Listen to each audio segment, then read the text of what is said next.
The same people going after President Trump. So you think Elon Musk is just going to say, you know what? Yeah, I'm out. I give up. If you looked at his career, that's not how he operates. You never bet against Elon. And so if you're Elon Musk, what are some things that you can do in order to guarantee a successful victory for the person that you just endorsed? A couple things come to my mind, and you guys can add to it.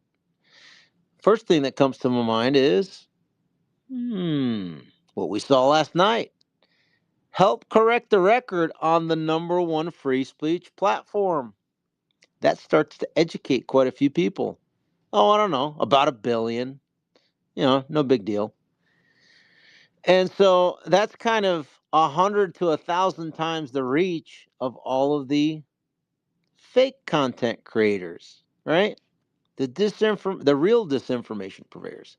And number two, why doesn't Elon Musk do a nice little colonoscopy of all of the Twitter holdings that he's sitting on that implicates everyone that discredited and tried to stain and lie and cheat and steal about the candidate he just endorsed?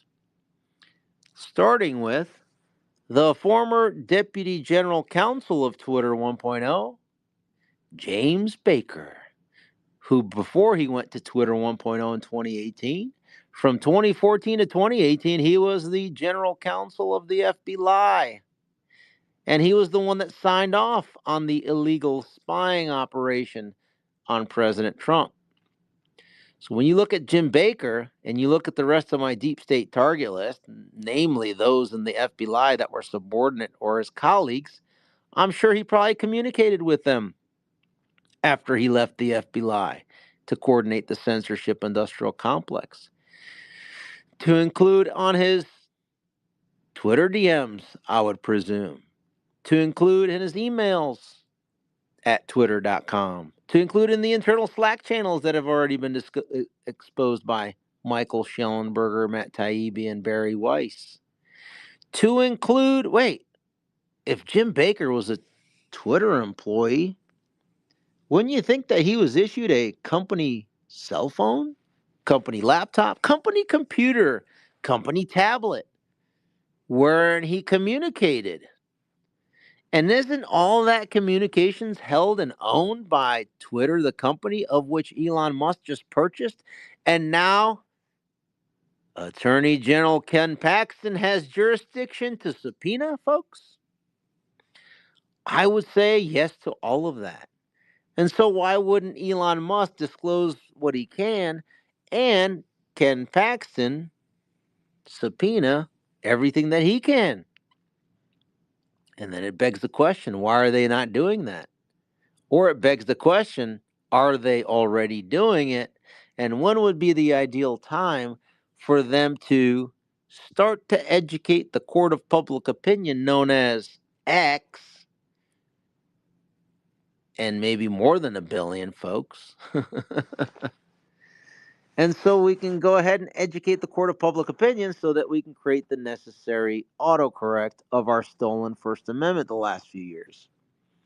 That's what I call the mother of all Twitter files coordinated effort to expose every single person involved in every category of treason going back to 2016 and beyond.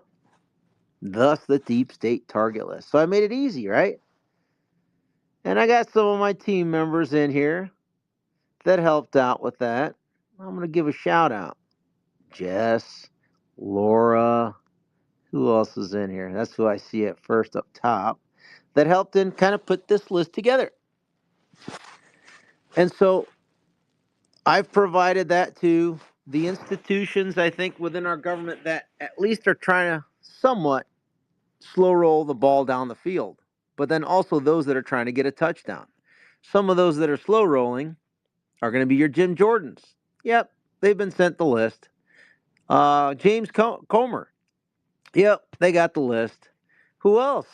The Oversight Subcommittee Chair Barry Loudermilk, who is investigating Nancy Pelosi's Fedsurrection. Okay? Yes, yes, yes. And then at the state level, good old Ken Paxton. So, what does that mean moving forward? It begs the question, when would be the ideal date in order to, let's say, educate the country at scale when they're paying attention about everyone involved in the communications between Twitter employees, Roy Tards, the official checker, their relations to the Pfizer fail, and then their relation to government entities within the U.S. particularly, but more broadly. Basically taking the Twitter files releases that have already been out and taking it to the next level by looking at other areas of evidence, meaning direct messages. When I had my 5-hour meeting with Matt Taibbi a couple weeks ago, I asked him, why don't you guys go into the direct messages? And he said, well, we had to sign a document saying that we wouldn't. And my response to him was, interesting. I wonder who was tasked or who basically created the policy so that you wouldn't go into the direct messages. And I asked him, is it possible it was the Deputy General Counsel, Jim Baker, that created the policy where you guys wouldn't have access to the direct messages? That's exactly where we needed to go, Elon, is the direct messages. And let's start with the Jim Baker at the Jim, or that I think is the Jim Baker or the James Baker, which is his Twitter account.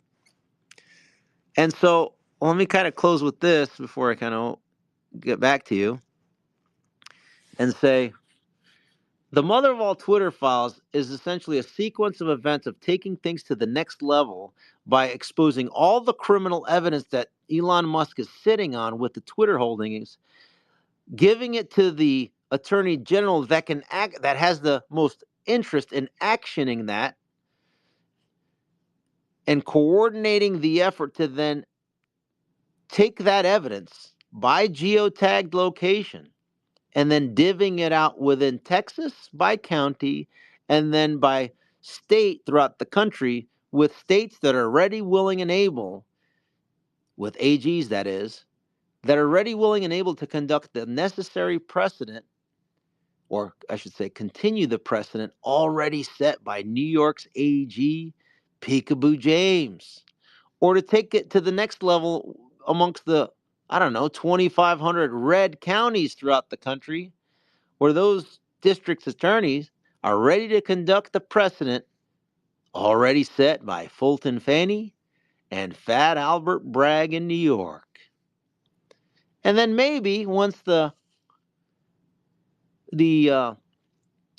arrest warrant is issued, then the local sheriff can then go ahead and action it and maybe just conduct objectively reasonable activity similar to, oh, I don't know, that was done to Roger Stone.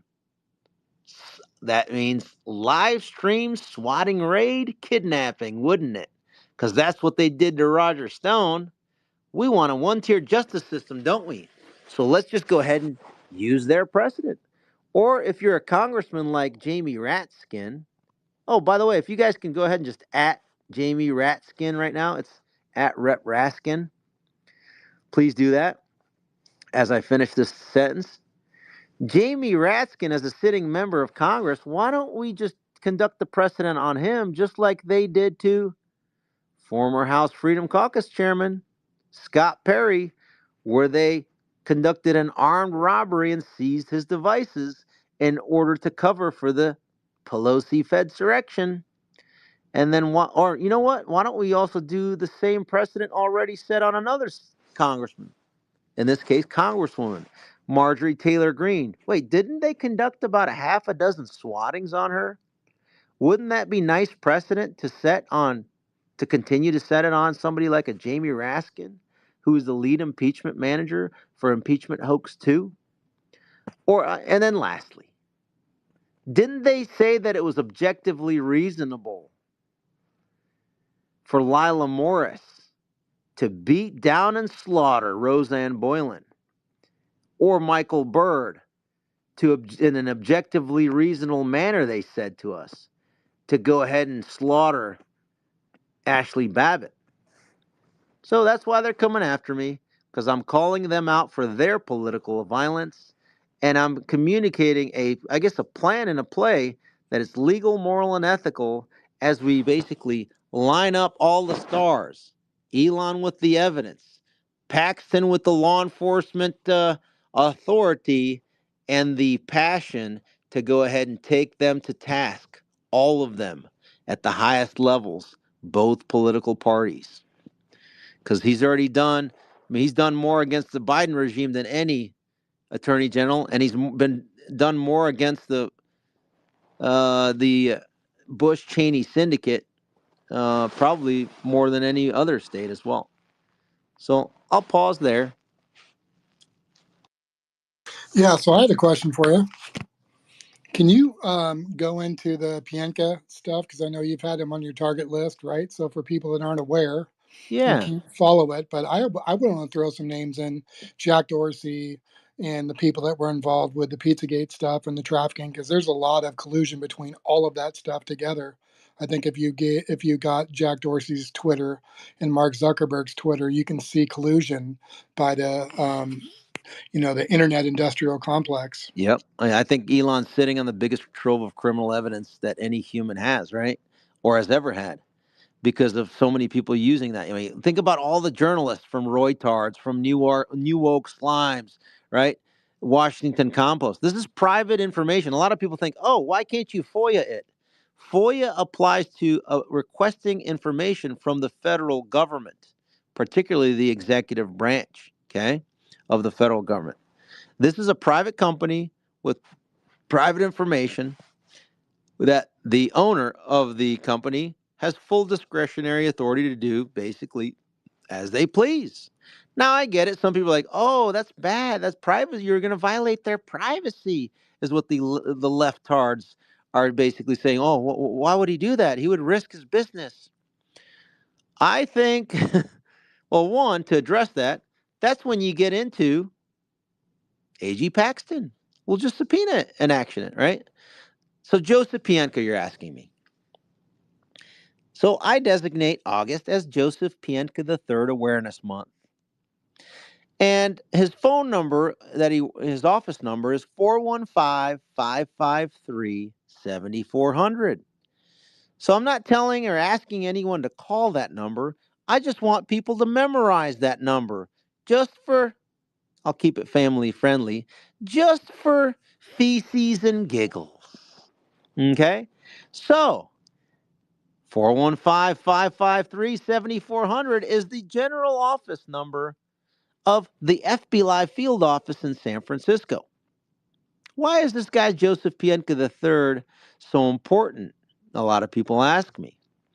Just like Jim Baker, Jim Baker was the general counsel authorizing Crossfire Hurricane illegal spying on Carter Page, General Flynn, Paul Manafort, George Papadopoulos, and the Trump's campaign.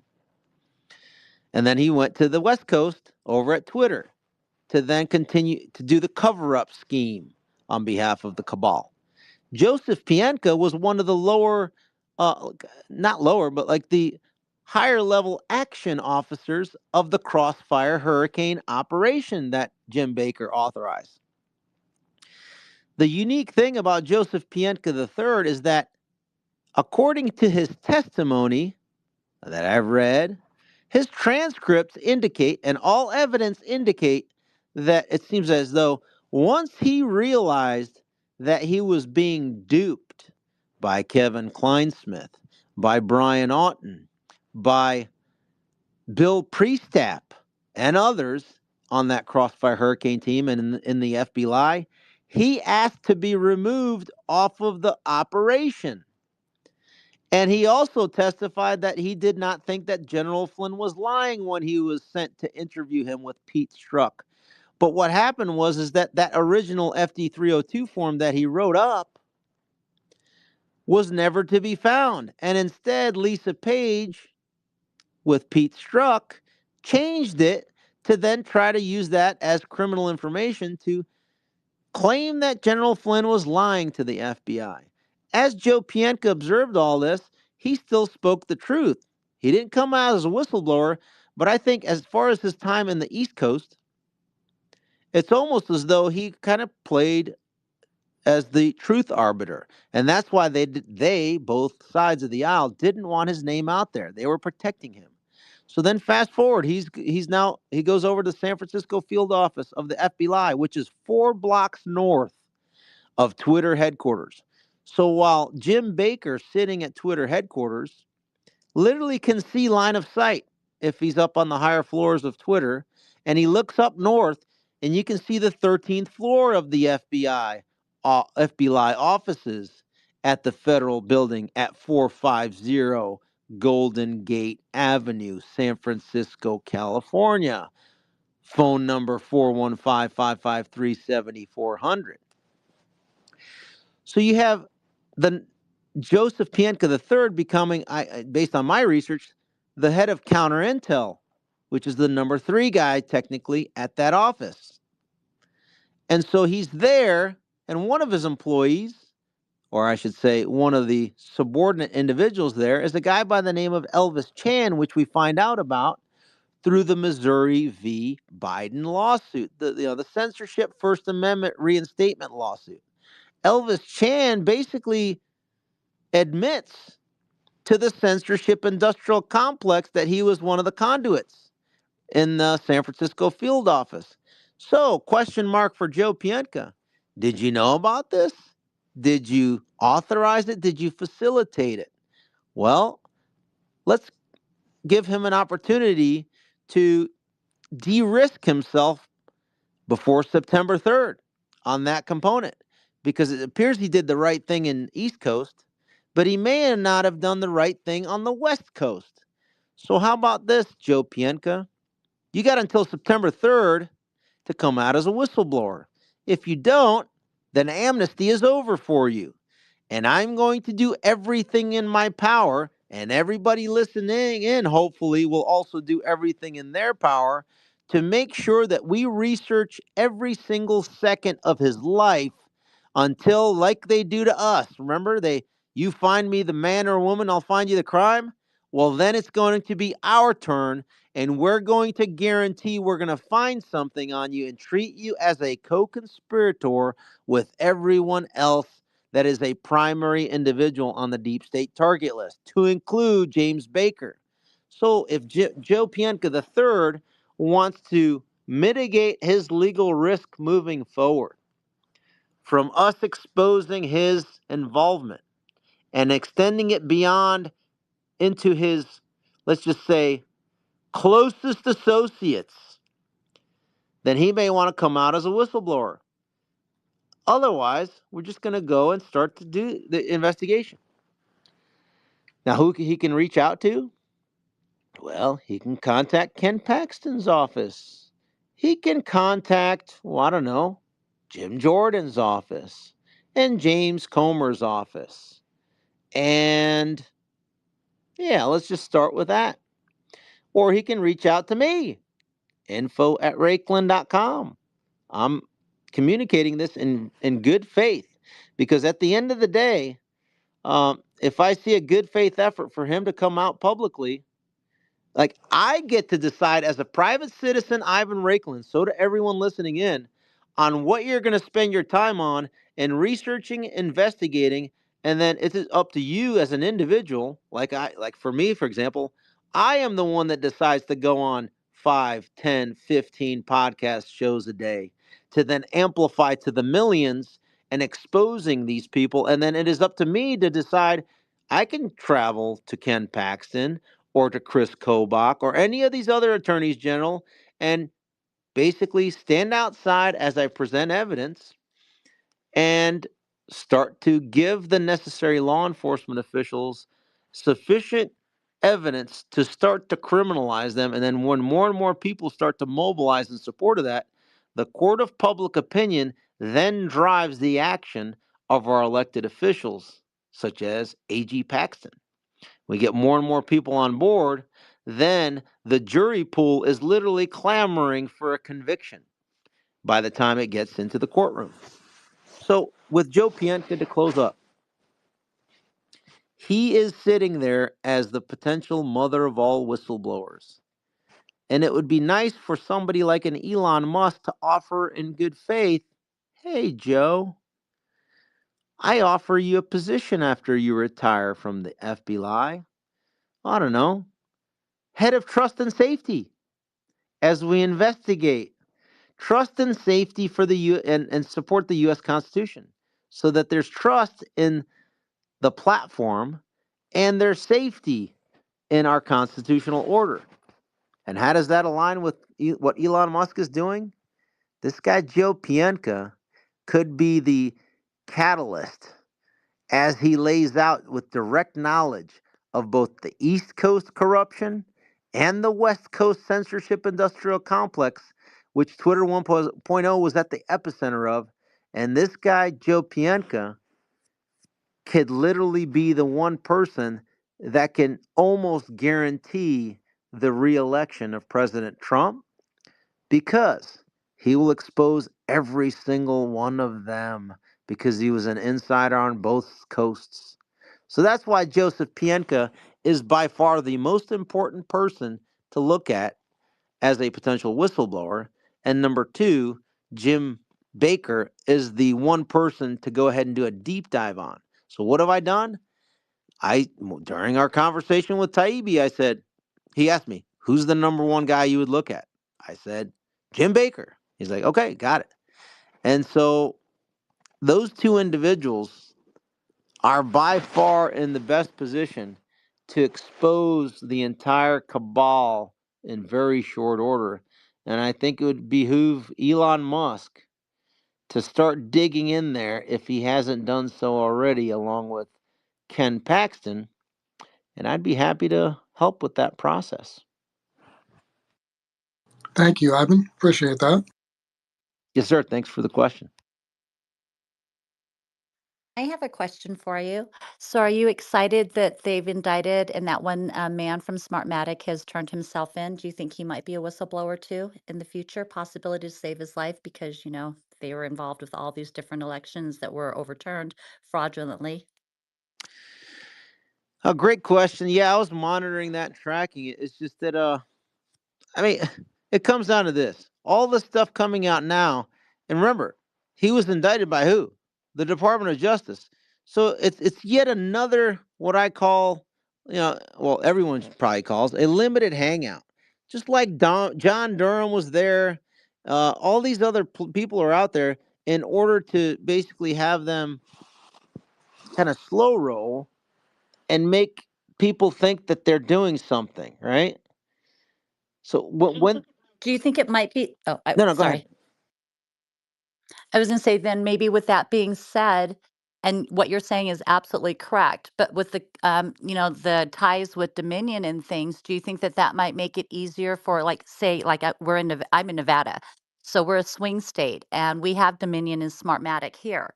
Do you think that that might be able to be a little bit more of a push if we really pushed hard here to get paper ballots in like one of the other states is doing? Yeah, that's a better question, I think, more broadly. So here's people are trying to come up with a solution of how do we stop our 2024 election infrastructure from being utilized exactly how it was in 2020, meaning completely bogus, illegitimate, fraudulent, illegal, use the whatever pejorative term to label our third world electoral system. Okay. I can only think of, like, I only come up with one idea and solution specifically for the presidential and vice presidential electoral college aspect of it. I've said this numerous occasions, and it's basically something like this. So they've already tried to assassinate Trump. I assess that they're going to continue to do that. They're trying to do the same thing with Elon Musk because, like, everything's on the line because we are coming for them, right? And we're going to have the ability to come for them. So they have to do everything in their power, and they're currently in power to stop it from happening. Okay. So if we have Paul Ryan at the helm of decision making at Faux News and his company Faux News, and the Murdochs basically just gave a what I call it what others call an $850 million bribe slash investment into deviant voting systems. What's the return on that investment? I mean, they called it a settlement, but let's just, like, what's the return on that investment, even if you're considering it a settlement instead of it taking it to court?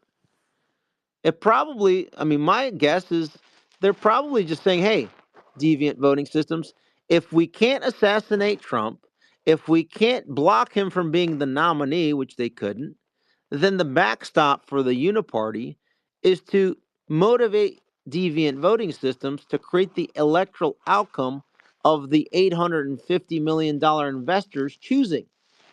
So they have a touch point in about 28 states. How do we stop that? The only way that I see us stopping that is step one, mother of all Twitter files exposes as one of the key components that the 2020 election was completely raw illegal, stolen. How? Through the communications, through the direct messages, and the internal portal system of censoring people and the coordination of the illegal election. In Nevada, right? In Arizona, in Georgia, Wisconsin, Michigan, Pennsylvania, and other states. Because there's evidence based on the Twitter files so far that there was a system in place where government officials, say for example, at the time the Secretary of State in Arizona, would contact Twitter to say, hey, why don't you go ahead and censor and block, etc. I wonder if there was more to that.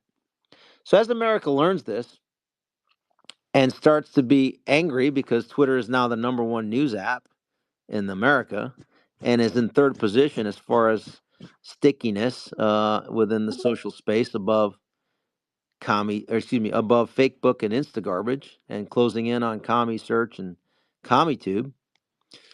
I think the political will start to move in the next 2 months to demand that we actually stop illegals from voting, machines from voting for us, drop boxes from being used, mail in ballots from being used, uh, any potential for digital software fraud, machine fraud, foreign interference.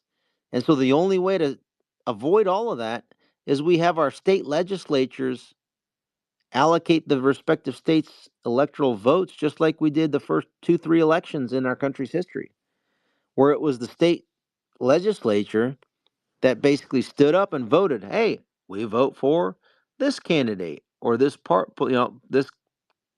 party's candidate or this one. And if everyone votes by political party, the Republican legislatures in this country control 274 electoral votes. So then it becomes a free, fair, transparent, guaranteed electoral victory for the guy that Elon Musk just endorsed. So then when we get Elon to understand this, and Tucker Carlson to understand it and amplify it, and every other influencer to understand and amplify it, particularly within Republican circles, then every single constituent of your state rep and state senator is going to be demanding, particularly of the speakers of the House of these states and the Senate majority leaders slash presidents of the Senate, to go ahead and convene on November 5th to hold a vote similar to how we saw and observed the Speaker of the House being voted in, where we know exactly how many registered voters we have, how many are registered Democrat, how many are registered Republican, and we get to see live on X, Rumble, Truth, and C SPAN how they vote. And so, even if they're complicit or cowards or have TDS and they have an R by their name, I suspect that they're not willing to vote against the Republican nominee because their constituents are going to treat them in a much more aggressive tone and manner than what we did to Lizzie Cheney and Adam Kinzinger.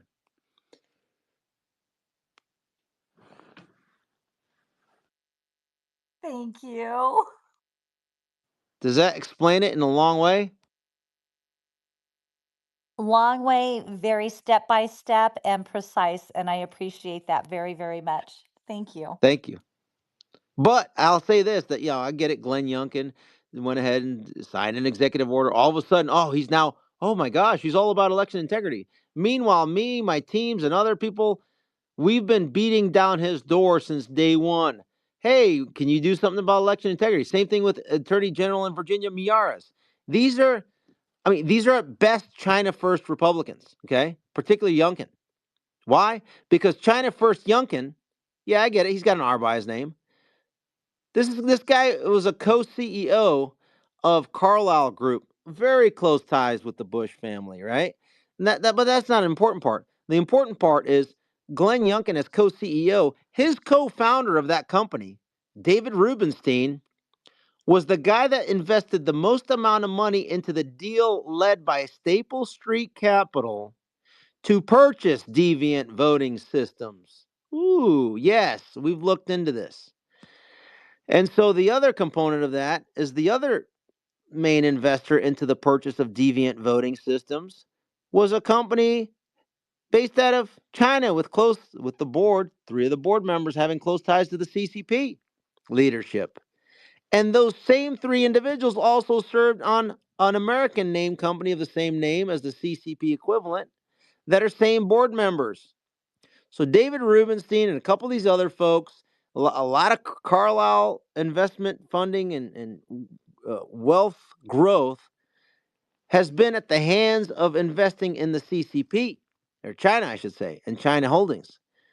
So it's coincidental that the deviant voting systems deal took place in October of 2020 at the same month, around the same week, that Glenn Youngkin said that he was going to retire from being co-CEO of Carlyle Group and then run for governorship in Virginia. And I'll end with this part.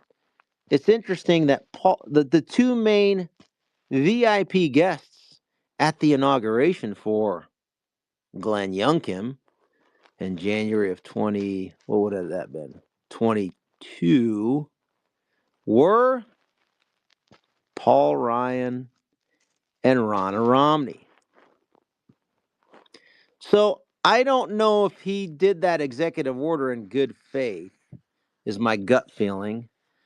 But maybe it's because they're trying to create it so that they do let usher in President Trump as long as they can control them through through their networks. And the networks that I'm talking about are Kevin McCarthy, his influence over Chris LaCivita, Glenn Youngkin maybe delivering, the 13 electoral votes from Virginia. They've kind of like decided how they're going to box in President Trump so that they could create a Mike Pence 2.0 construct for a second President Trump term. Because Kevin McCarthy, even though he's not a member of Congress, not a speaker, not a member of Congress, he still has that congressional leadership fund, and he's probably still the biggest fundraiser from the House or former House. And so he can basically come up to President Trump and say, "Hey, Donald, if you take me in as chief of staff, I'm going to use my congressional leadership money to make sure that you have a Republican House and you're not impeached. However, if you fail to choose me as the chief of staff, I might just go ahead and spend all that money to make sure that Hakeem Jeffries becomes the speaker and Jamie Ratskin on January 3rd of 2025 submits his drafted bill that he's already drafted, labeling you an insurrectionist under the 14th Amendment, Section 3. Thus, you won't even be able to swear in on January 20th as the president. So what say you, Donald? You going to take Kevin McCarthy in as chief of staff?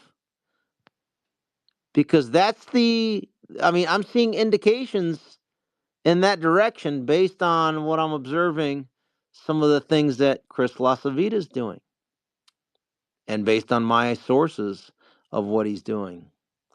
So which begs the question, what do we do to remove Kevin McCarthy's influence, Paul Ryan's influence, Chris LaCivita's influence, so that that doesn't take place? Well, you guys are all smart. Let's think through that. We got to infiltrate the RNC and stuff like that and vote them out of the party. I'm sorry, I don't know. That just sounded like a But good we thing. have what, Yeah, 80 days to address this, and the exactly. And I also want to be part exposure, of my Smartmatic exposure, thing that exposure. exactly. And then I put up in the top part in the nest the Nevada Globe, which is kind of like a conservative paper here. I don't know where it's at in Nevada, but in Las Vegas, we have hackers here right now. There's a convention and they hacked like the Caesar's Palace signs and a few of that stuff. So it was kind of funny, but I put up in the article. They also hacked the voting machines, and they said DEF CON hackers find security vulnerabilities in electronic voting machines and related equipment. Spoiler, the numerous and consistent problems they found cannot be fixed before the election. So that was another thing that I just thought I'd bring up as well. Yes, the DEF CON. So I guess we all have to get really busy with our states and get them onto paper ballots because of all these vulnerabilities that we've known for a long time, but now it's being shown. Yeah, I mean, if we can get it to, I mean, let's face it. Let's think about how we do dual authentic, double authentication with everything nowadays, right? As you're logging in, this and that.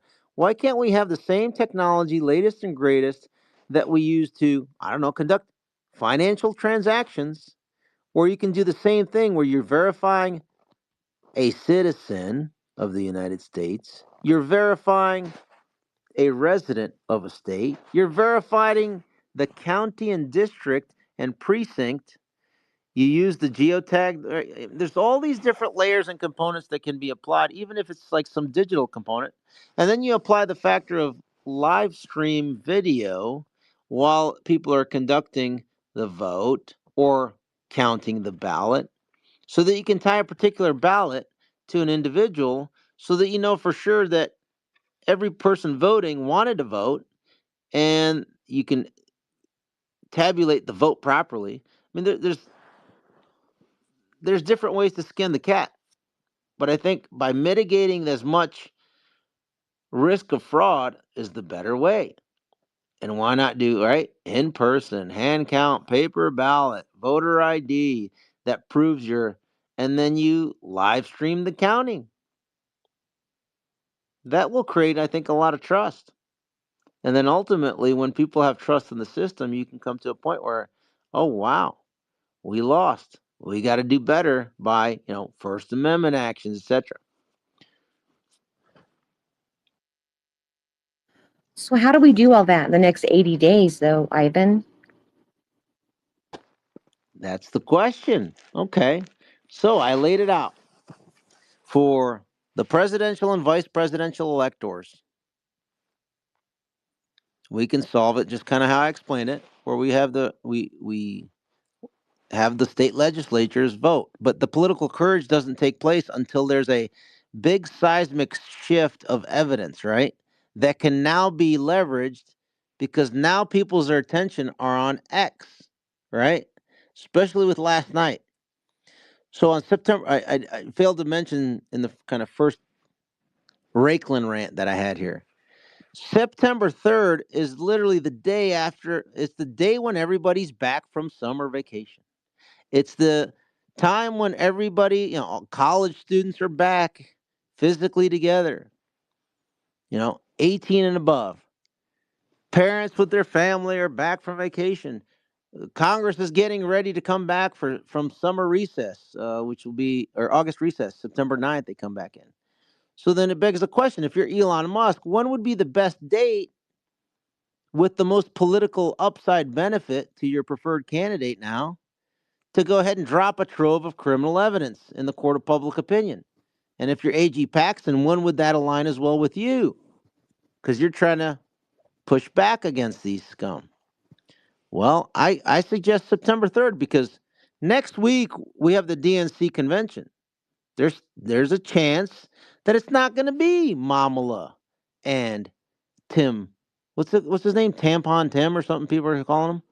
So Tampon tip, anyway, yeah. Yep. so if it's not Heels Up or Tampon Tim, then, well, We have to find out for sure who that's going to be so that we can tailor those Twitter files directly responsive who the other side is going to put forward. So I say we need to wait until that takes place. If it's, if it's Harris, then guess what, folks? I'd like to remind you, and Jess, if you can help out with this, if you're listening, what were the names of the? I can't remember, but because I did this a couple years ago, a couple of employees of Kamala Harris used to work at Twitter 1.0. So if they were Twitter 1.0 employees, hey Elon, they probably had an issued device. Let's look at everything that they communicated about. And that might just be pretty cool info to put out there in the court of public opinion as raw evidence to start to change the narrative with specific evidence about Miss Harris, her campaign, especially when she was a senator, excuse me, AG, and then DA, right? So let's take a look at that, Elon. Um, yeah, I'll pause right there. Take a little breather.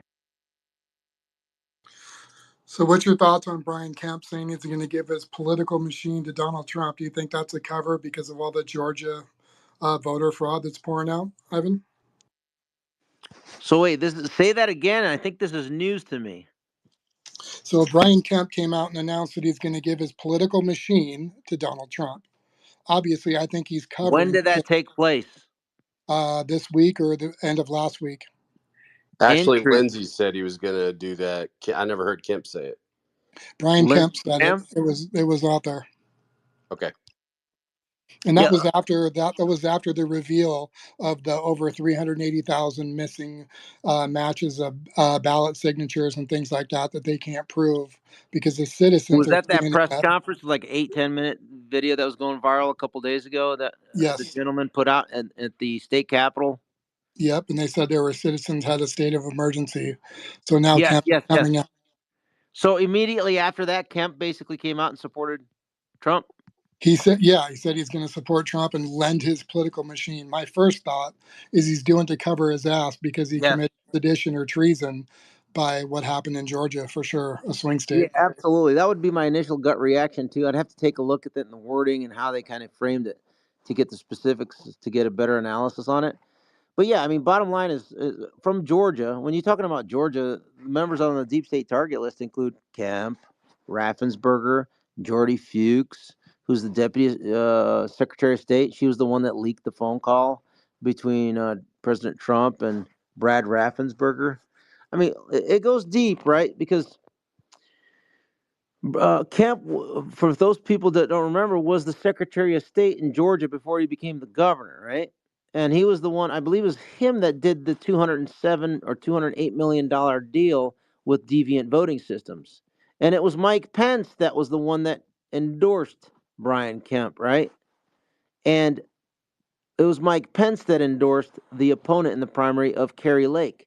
So you start to see where these people's loyalties are and whether or not they were complicit based on the actions that they take. I mean, every action that Mike Pence takes, it's literally like whoever he endorses, you can bet you that after further investigation, those people he endorses are the ones that were part of the entire electoral heist and the entire everything, the COVID con, because Pence was the head of the COVID task force, and the treason, the firing of General Flynn in order to protect the FBI. Every statement by Pence is, "Oh, the FBI is great.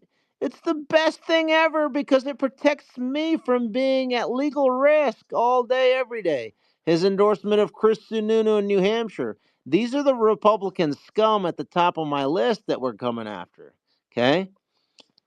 Don't get me on a roll. I mean, if you watched my Hodge Twins interview, I ended it with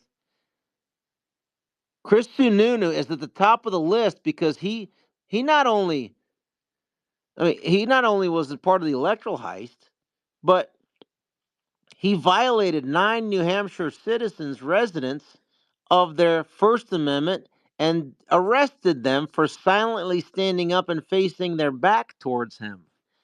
I'm not going to forget that. I am going to try to do everything in my power to crush him for that. By the way, he's no longer running for governor. Maybe it'll be easier to crush him. And then also, every single state trooper that followed his text message saying, hey, arrest these silent protesters. We're coming for all of them. But we first have to educate the country of what happened because they've been able to hide with the censorship scheme. That censorship scheme is gone. Now we explain to them that we're coming after them full force so that their neighbors, friends, family, associates, colleagues, everyone that has a physical proximity to them is going to demand that they be held to account to the maximum. You got me on a sorry, that one pisses me off because one of the people that was arrested was holding her son, 4-year-old, in her hands as she asked why her husband was being arrested for standing with his back face towards what's his name, Sununu, and the executive council of New Hampshire. It's all on video. But Chris Sununu and his buddies and allies at Faux News, Paul Ryan, don't want that story out because then everyone is going to be clamoring to have their, let me be careful with my language, for maximum accountability to take place because it is absolutely disgusting. That's only one example. And I went on a tangent because all these scum fall into the whole Brian Kemp, Sununu, Dougie Fresh Ducey's that are covering for the entire illegal electoral heist from 2020. I love the rants. I'm glad I got that out of you. I know, me too. He's hilarious. I do have one question. I have somebody from the audience that messaged it to me really quick. Hold on just one moment. Let's see. Sorry. He said, we've talked about balanced budget amendment, term limits, bureaucrat accountability. We're down to 90 days between illegals registering, ballot harvesting, watered down SIG capture ballots. By the time the dust settles, 7 to 10 days after the what are the chances of a fair election? All right, a couple things that come to mind. So September 5th, I believe, if we're going to stay in our current system at play, September 5th, some jurisdictions start early voting. So if we have a big, say, announcement on September 3rd, and then on September 4th, I don't know, maybe President Trump sticks to doing a debate, but in this case, it's going to be a debate discussion with RFK Jr. on X Truth Rumble, right? As they discuss the censorship industrial complex and all the different components of an illegally conducted election, then they can say, "Hey, America that's listening in, starting whatever, September 5th. This is the location of every single precinct to vote in. Early voting, up through November 5th in, say, Pennsylvania or whatever jurisdiction. These are the exact locations. Why not just go ahead and live stream the entire everything so that we know who's coming up to drop the vote? And then come tally time, we can match that video evidence as we tally that up, and Elon can help out with his, smart engineers and algorithmic software to go ahead and AI crowdsource the result, making sure that that is done as closely as legitimately possible to minimize illegalities. And then later on, everybody needs to that wants free and fair elections register as a poll worker, election worker, all the different components of our electoral system, and move the system to paper ballots, hand count, right? All of it at once, so that we can, at a minimum, mitigate at least some of the election fraud and illegalities. going into November 5th. Because at the end of the day, my solution that I said earlier really only covers the presidential and vice presidential electors if it happens to go that way. We still have to contend with the 33 or 34 Senate seats that are up and the 435 House seats that are up. And the way to address that is kind of what I explained, and then basically taking over the electoral process and systems, coupled with getting some of these legislatures to go to paper ballot, maybe through executive order, just like Glenn Youngkin did. And I suspect, just like you said with Brian Kemp, I think Glenn Youngkin is the first one out the gate to basically make a move so that it looks like he's doing something, so that he's no longer at top of the list of people to scrutinize, and his involvement in the broader electoral heist of 2020 by making that move and make him look like, oh look, I'm the first to clean up our election system in 2024. Nothing to see here. But I'm always skeptical because my stance at this point, after what we've observed the last several years, the flip side of innocent until proven guilty, meaning when a defendant, our system of rules is, you're innocent until proven guilty. The flip of that, or I should say, the other side of the same coin, is that the governmental prosecution should be considered guilty until they prove themselves to be innocent in every single thing they do. So if you're a government official, you have to prove your innocence. Whereas if you're a private citizen defendant, you don't have to prove anything. You're innocent until the government can, one, prove its innocence and then prove your guilt. So that's what the stance that I take at this point after what we've seen these last few years.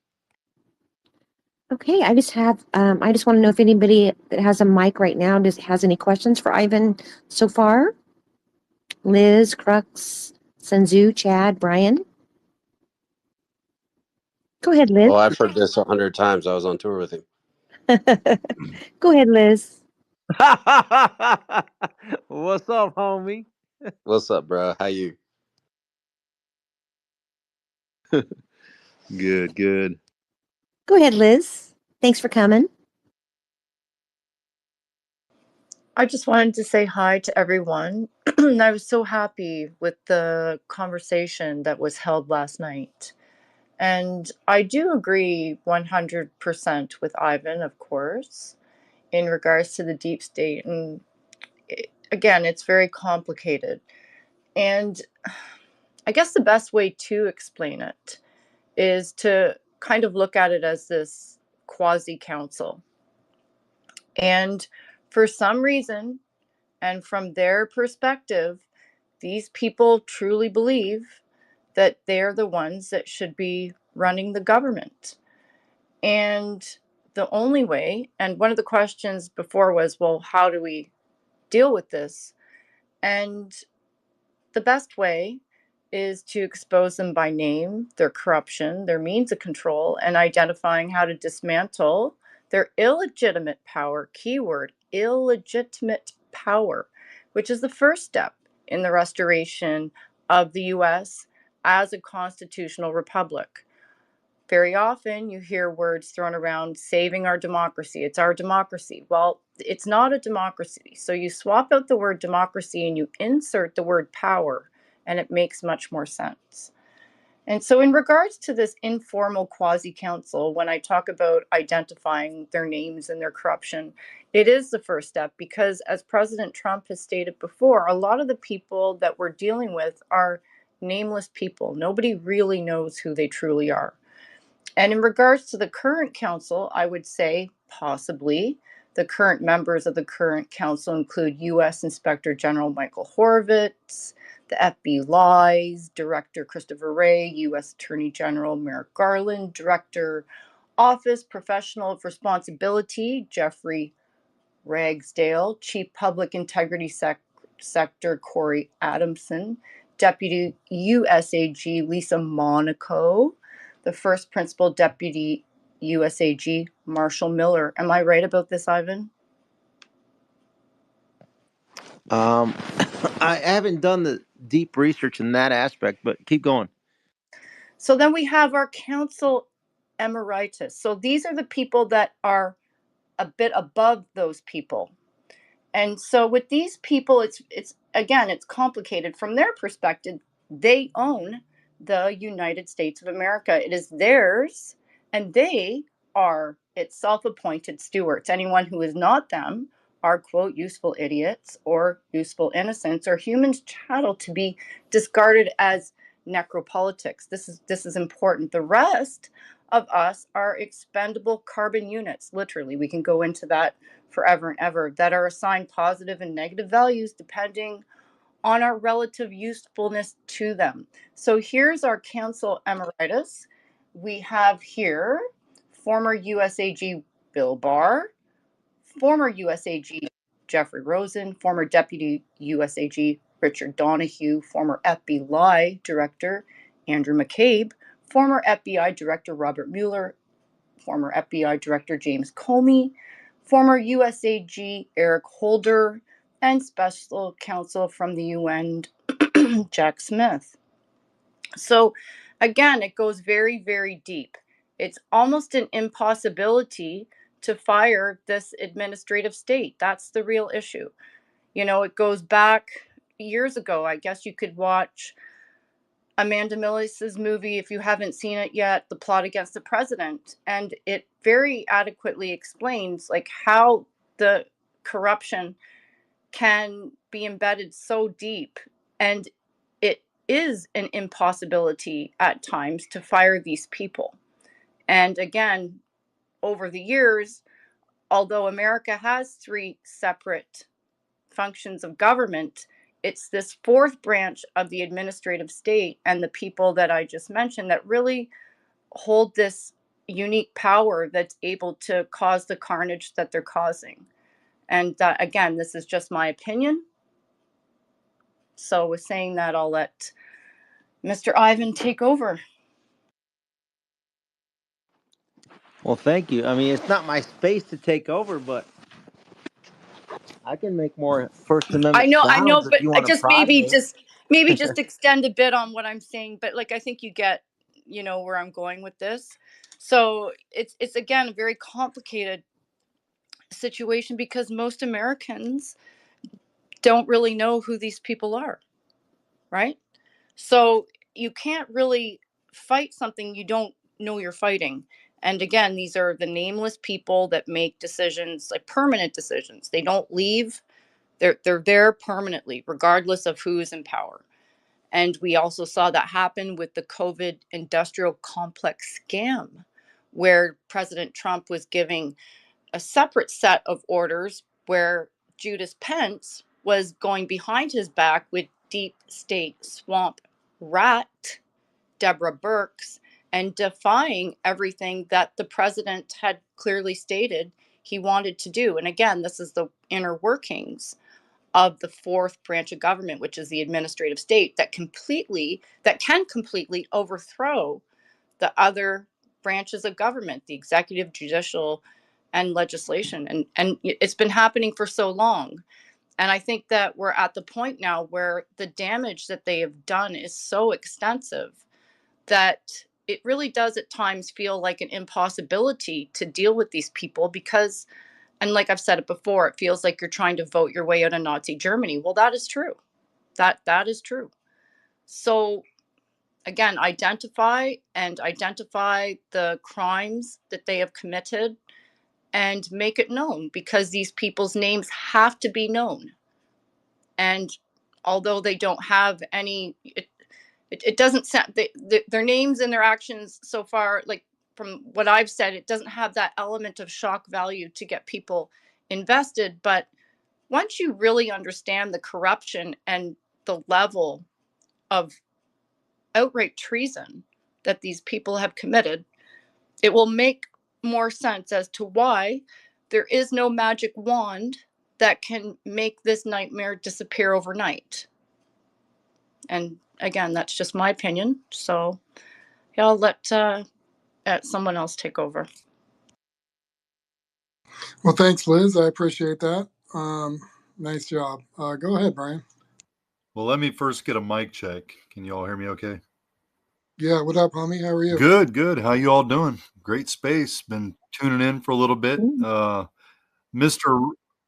Thanks so No, much for coming, thank Brian. you. Appreciate you. Thank you, Kimmy. Thanks for sending me the message. I get so deep into the work. I when I peek my head out and I see spaces like this, I love joining. So thank you very much for shooting that out to me. But Ivan, Mr. Raiklen, so Yo. what do you think is the hesitancy of Elon Musk to release the mother of all Twitter files? I have my opinion, but I'm curious to see what your thoughts are on that one. Yeah, so I think it's a matter of timing. I started to kind of address that and almost finished really. Is that, I mean, let's think this through. When do you think the ideal time for him for the most business upside and the most political upside to drop what, you know, he potentially is sitting on? I mean, what do you think? October. Typically October. I'm kind of if you've got it, show it, because we are only, I mean, we're actually less than a month out in some states. Yeah, but don't you want to? My idea is, don't you want it to inform early voting Yeah, absolutely. and then start to escalate from there? Absolutely. Which I'm So thinking then early as soon voting, as I think, possible. starts September 5th. That's why I'm. What's that? So that's what I'm saying, as soon as possible. Um, Yeah, but you don't want it too early because, I mean, let's face it. Didn't remember Joe Biden? Joe Biden used the 51 spies who lied memo. It was published like a day or two before the debate that he had with President Trump, yep. and that helped inform and shape that. Nope, nothing to see here. There is no Biden criminal syndicate because our boy Brian Auten is covering for it for us, and then the 51 spies who lied are the ones that are saying that it's Russian information. So then, on the flip side, my argument, using kind of like the logic of the previous couple election cycles and what they did, why don't we time it so that it informs the early voter? One, right? That's assuming incorrectly that we're going to have a fair, free and fair election. But let's just assume for now, because we're trying to run all plays at the same time, and we want it to inform the debate. So originally that was scheduled for September 4th. So think about it. September 3rd, Twitter files released. That helps inform the debate. The debate, they use some of that evidence in that.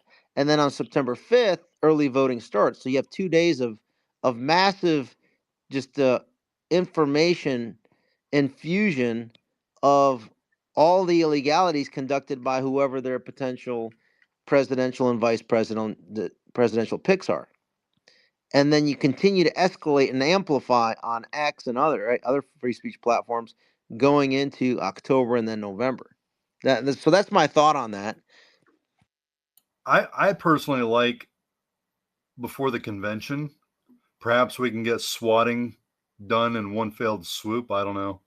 But No, you got to create the political courage yeah. for people to do the legal, moral, and ethical Well, let live me ask stream you, spotting. Peaceful and patriotic. Yes, Mike. so when here's my thoughts on it. Like, I look at it as a business person. It is a business, X. And when Elon Musk acquired Twitter for, what was it, 40 some $billion, he took on the liabilities, which means the debt liabilities, operational liabilities, right? Salaries, leases, contracts, financial commitments like licensing or advertising, but primarily the legal liabilities. So if anything were released that would result in a lawsuit against X, Twitter, then Elon Musk himself is the party, the paying party, the liable party. So I always wondered if that somehow was playing into any decisions or delays or strategy to get that out, because I would imagine that there would be some legal risks associated with such activities. So I didn't know what your thoughts were on that. Yeah, so I mean, I think The first part, like he's already released mother of all, or not mother. He's released several Twitter files. Okay, and it has to go through a process, right? But he's already done it, and then some of the stuff was redacted out, had to go through legal, etc. But that was before he was really in on supporting a particular candidate. That one was more like, hey, I don't like the censorship thing. I'm all about First Amendment freedom of speech. This next trove can really focus in on all the activity within his holdings that were used to illegally go after, candidate Trump, then President Trump, and then illegal election, etc. Like all the different conspiracies and the coups that were done. That's why they're going completely like nutso on trying to shut down Elon. They know, like, those to me are the biggest indicators that he has so much stuff. They cannot allow him to continue to exist, but they're trying to figure out how to do that. So they already attempted to, like, twice to assassinate Elon, according to him, and they're trying to shut him down, DDoS. Like they're using every single method and mechanism. So the longer he waits, or if he doesn't release it, the more in danger he is. And I think he understands that. Yeah. And Yeah. so, I but agree with that. it's all about the timing of it, right? And my analysis leads me to believe that September 3rd is that ideal time frame, on or about, right? But I think September 3rd is it. And I'm putting together stuff that I'm getting whistleblowers pretty much on a daily basis that are coming out. And so we're going to put something together to release on September 3rd as well. And I scheduled a space for that. And if Ken Paxton wants to join, I've invited him. And if Elon Musk wants to join, I've invited him. And we will see how much traction we get by then. But at the end of the day, like you having me, Kimmy, and everyone else here listening in, I mean, this is a big space. I mean, there's 1,287 leaders in here. I mean, these aren't just lemmings that are one, single digit IQ. You guys are very in tune with what's going on, very capable to kind of get things going in the national conversation. So, I mean, he observes X, obviously, and so the more the discussion is around this, I mean, the more he's going to he and then everyone else because I feel like we've regained Twitter. So up until it felt like we had dominion, pun intended, over Twitter going into January 8th of 2021. After that, the bots and the radicals on the left really had control from what January 8th of 21 going into December of 22, I think when the purchase was. And it wasn't really until the last maybe 6 months that I noticed that as we're posting, like 90% of my comments are supportive, and whereas before it was 99% were completely, bots attacking you and discrediting you, trying to discredit, etc. So we're regaining the First Amendment, and I think yesterday's conversation was brilliant in essentially conducting kind of a reset, a reboot of X, saying, "Hey, X is the platform. Trump knows it's the platform because otherwise he wouldn't have come on to like Elon's got the leverage. He's the most influential figure on the planet and in the United States as it applies to the conversation. And President Trump currently has some leverage. That's why he did it on his own, and it was probably negotiated. Why don't you do it on your own Twitter account, the live stream, so that you can basically reignite your increased followership and then let's get him up to 100 million and beyond so that people can start paying attention that are the independent or the formerly moderate left, which are now starting to come over to our side because Elon's influence in Silicon Valley along with Peter Thiel are so I think is understated because when folks like another person that people need to keep an eye on that has massive influence over the startup, tech, and basically those that are engineers and building new technology in this country and the world. The super angel investor known as Jason Calacanis. Twitter handle is at Jason. Now, he's been pretty much a TDS leftist, but when he sees that Elon Musk is on board with the Trump train, like even he is like, all right, I'm not gonna admit to being wrong and duped. But now that Elon's on board, people like him feel safe to start to transition over to the Trump train, if you will, even though they were formerly TDS, because Elon has that much leverage, juice, and respect of the entire angel investor and venture capital community in Silicon Valley. Amen. And that message, I'm sorry to interrupt, but that message is what you're seeing with major influencers, Ivan, and you're seeing it with every political person on whatever side. But when people see other people having courage and they stand up and speak out. I'm seeing actors, I'm getting messages from big actors, I'm getting messages from people saying, oh man, this is and I'm like, yeah, get on board, join the club. And what you're saying is, I think it's just going to snowball, Ivan. Yep, and I think with more evidence, right? The number one app news app now. Yeah, so it's not like a niche little, hey, you know, Kimmy and Ivan and Mike and and Brian and right and Liz are just talking to a couple thousand people. No, I mean this is now amplifying to where we're getting like collectively here amongst just the top folks on here that I'm looking at.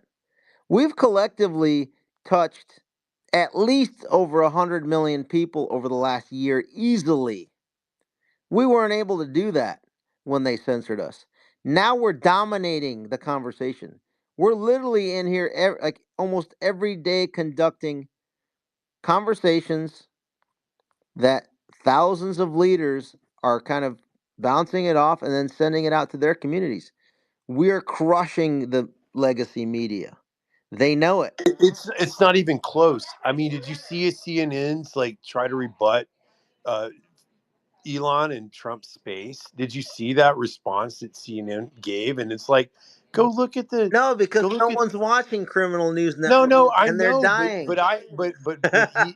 but Ivan, I have to watch it like the Krasenstein sisters.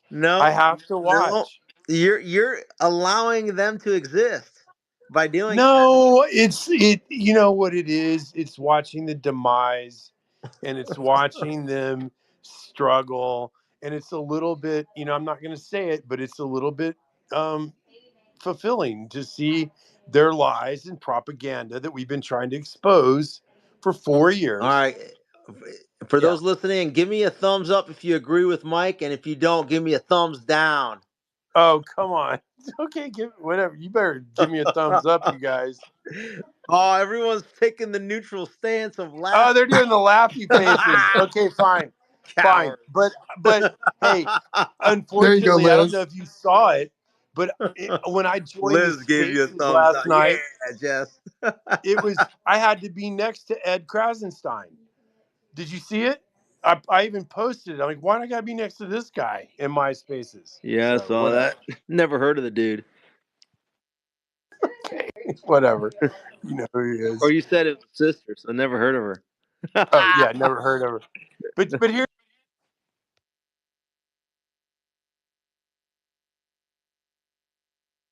Uh-oh, he got cut off for talking about Edwina and Brianna, Um, cousin sister. No, I was just He gonna got say. he got DDoS. Wait, here can he I is. just say this? Wait, I'm back. Yes, of course. Can I just say this? I hope that Ed and Brian realize the damage that they're doing. Like when they see what they've done or what they're doing, what future do they have for their families? I mean, it's like literally, if you're going to side with these people, where are you going with it? Like, They're I going to hope that you have a prison, is change where of they're heart. going. I hope they have a change of heart, and I hope that they understand. You're So gonna have a anyway, heart to change it, Mike. They're I getting know, paid. They're getting I paid know. I for got what Ivan they're doing, giving me Mike. thumbs down, which is I'm actually kind of disappointed in myself because Ivan's thumbs down at me. Look at him. Liz gave you one too, just so you know. Good job. Well, I'm just giving honest I'm feedback. praying. I'm praying for unity. I'm praying to bring us all together. I'm praying to bring this country and the sovereignty back. And I don't care. I Yeah, mean, but you if can you can. only work with people operating in good faith. If I Well, no, see I you're know they're operating idiots. in bad faith, I'm gonna do to them just like I did with the, raw sewage reporters or the No, I smothered get dope it. I lady get that it, tried to brother. ask But me I pray questions. that they have a change of heart. That's all I'm saying. I get it. I'm not. Listen, bro. If you want to go be the retribution team, whatever, I'm all in with that. But I Yeah. pray that they. As I to pray hey, that they to have a quote the change of Hodge heart. twins, What'd you say? yeah. Oh shit. That's hilarious. Oh my god. All right, Brian. Ask Ivan some more questions. Oh yeah. Oh, We got Sun Tzu and we got Liz too.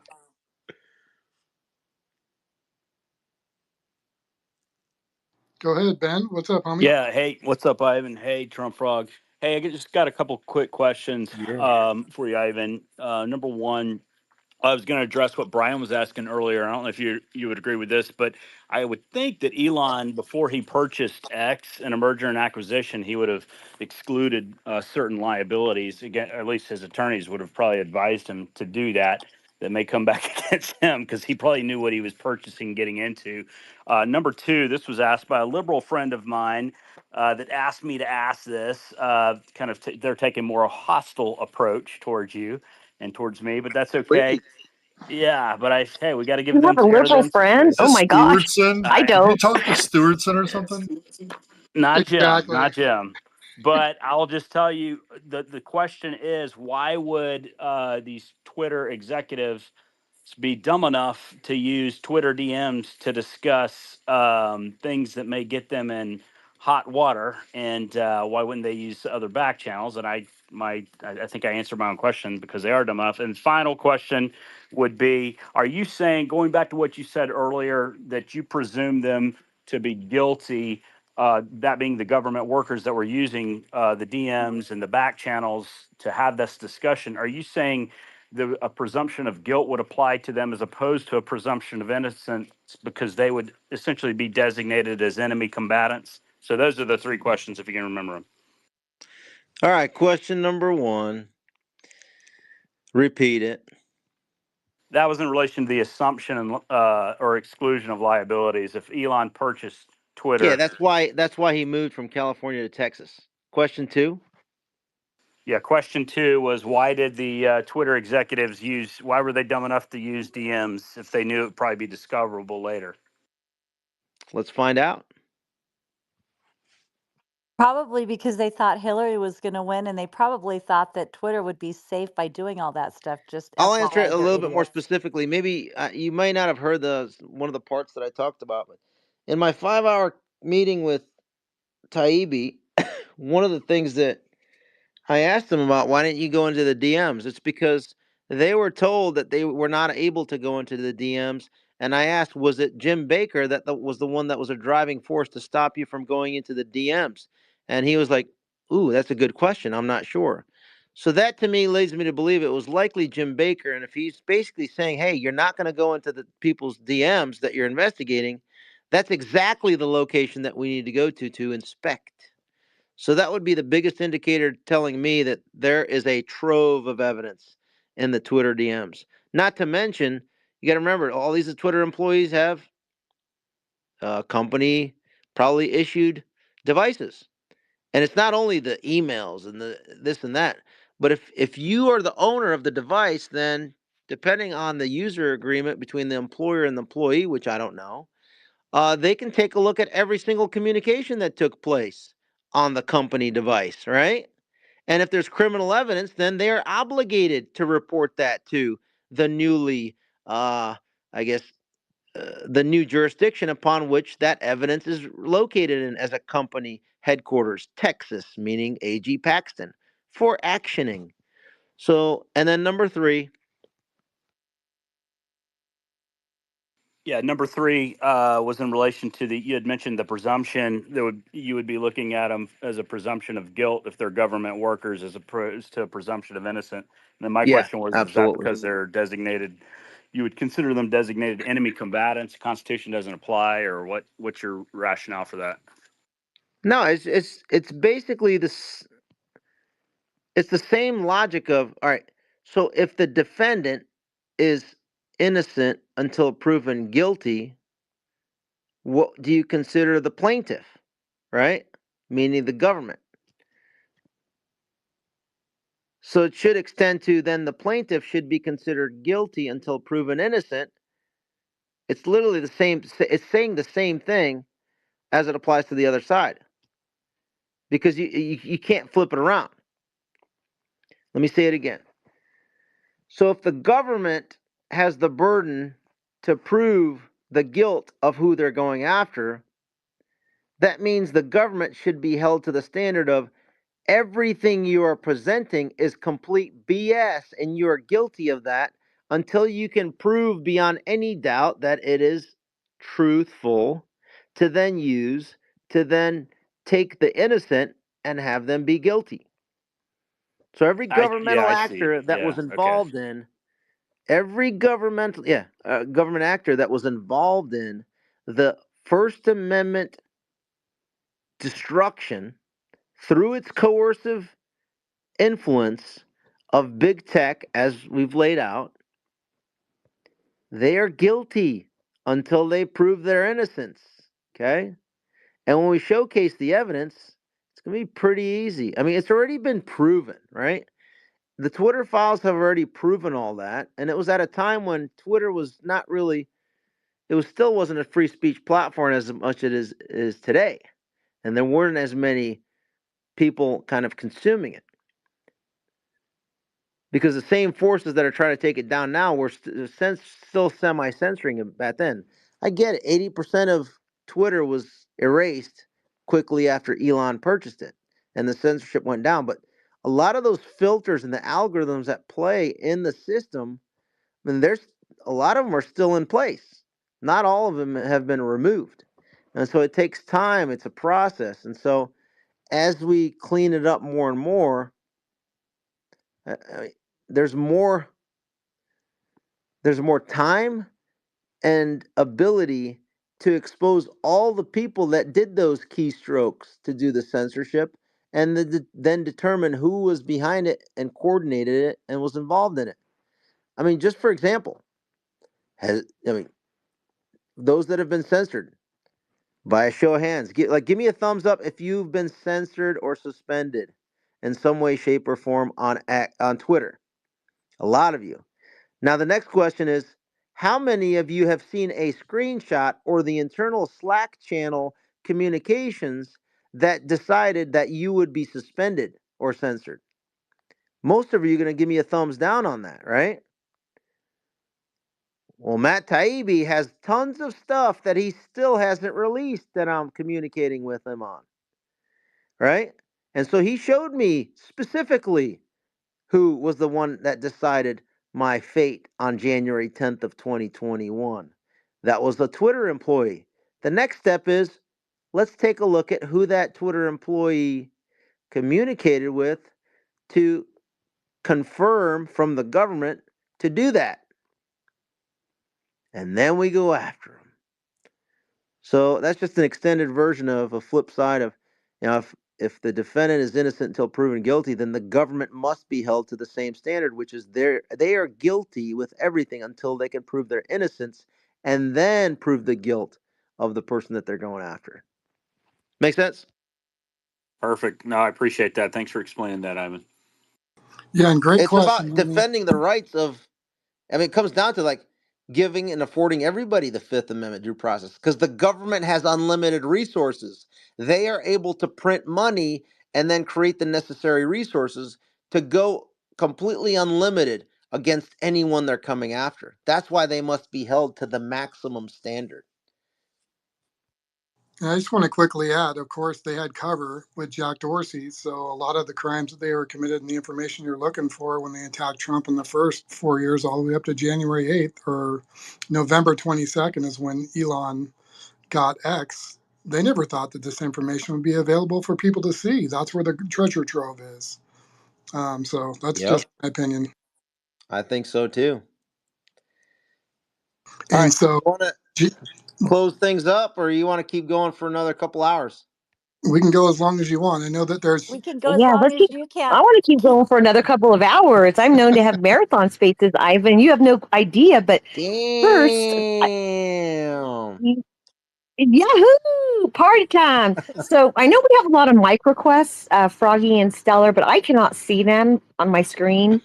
I'm sorry. I don't want to exit out and come back because I don't want the space to I got crash. you. Um, so if you guys could please go to those, that would be awesome. Anybody up top that has a question for Ivan, please ask your question, and then we ask that you drop down to listener. We've got Of course, sunlight not for Liz and Liz, but Yeah, I've had my hand up. Should I go, Stella? yep, sure, go ahead. Okay, so Ivan, yeah, I think that there was a lot of arrogance involved, that these folks, probably felt like they, were 100% protected. Jack Dorsey was out to lunch. As far as like the Yeah, employees, yeah, they were, exactly. He was out to lunch for like a yeah. couple of years, I guess. Oh yeah, man, he was out there smoking weed and, surfing and doing all of his stuff. But, on Sausalito Island. But the Twitter employees, there certainly is the ability to dig into some of their stuff, but they were issued, Apple iMacs, iPads, that type of thing. But they had a personal ability to select their phones. They could have gone with Google Android or Apple iPhones. So like text messages are going to be protected, because those are going to be considered personal. But certainly company email is not going to be, nor is their back channel app, through Salesforce. But my questions, I've got three of them for you. So One at a time. one at a time. So the first is chain of custody controls. So from the last election, we recognized that there were so many gaps in chain of Actually, you know what? Real custody. quick, before you ask your question, I want to address one thing that you said. So, Yeah. another thing, and it kind of dovetails into the previous person asking the question, is that the general counsel Vijaya Gadde for Twitter 1.0, I mean, she had a total nervous breakdown when it was found out that Elon was going to buy Twitter. So I'm wondering, like, what is that nervous breakdown and complete meltdown all about? So I'm thinking that there's a lot more info and evidence that's going to implicate a lot more people. And it looks like Elon Musk is trying to protect Jack Dorsey for some reason. And I guess he's balancing out the massive trove of criminal evidence that he's sitting on. Because remember, in December of 2022, he said, "Hey, Twitter is not only a social media company; it's also a crime scene." And then the next day, he says, "My pronouns are prosecute Fauci." So he's probably seen quite a bit, and it's just a matter of where he found it. So I just wanted to remind people of those two pieces of information that to answer like, hey, why would they use the DMs or whatever? Well, I mean, I think that leads me to believe that there's a lot more info out there that hasn't been released, specifically implicating those that are having breakdowns or making decisions to block info from coming out. Yeah, what we don't know is that in the clean room process, as they're going through his due diligence on the acquisition, they go through the clean room or the green room, whatever you want to call it, process. There's a lot of NDAs and other things that transpire, in that to allow for golden parachutes and protections and so on and so forth. So maybe some of that as well. But so the first question I have for you is chain of custody is an issue. Anytime you have ballots floating around out in the ether, they're sent out to um, registered voters, hopefully, some unregistered voters, some dead voters, some illegal voters, and so on and so forth. And then they're collected up, dropped in ballot drop boxes, and let the shenanigans begin. So, from a controls perspective, particularly in the battlegrounds, how what's your perception on whether or not those controls have gotten tighter, or do they remain loose or gotten looser? The good thing and the bad thing, I guess, at the same time in our system is that everything is done on a different level in every state. So, which state are you referring to? Well, so the battleground states. So for Nevada, for example, it's basically vote by mail. If you're a registered voter, you're going to receive a ballot. You have until on or before election day to mail it in. The elections department has, can look at the postmark up until 3 days after election day, up until 5 p.m. You don't there I was gonna correct you on that, Sunlight. You don't even have to have a postmark on our ballots here to be sent in. There's no that just went through the courts.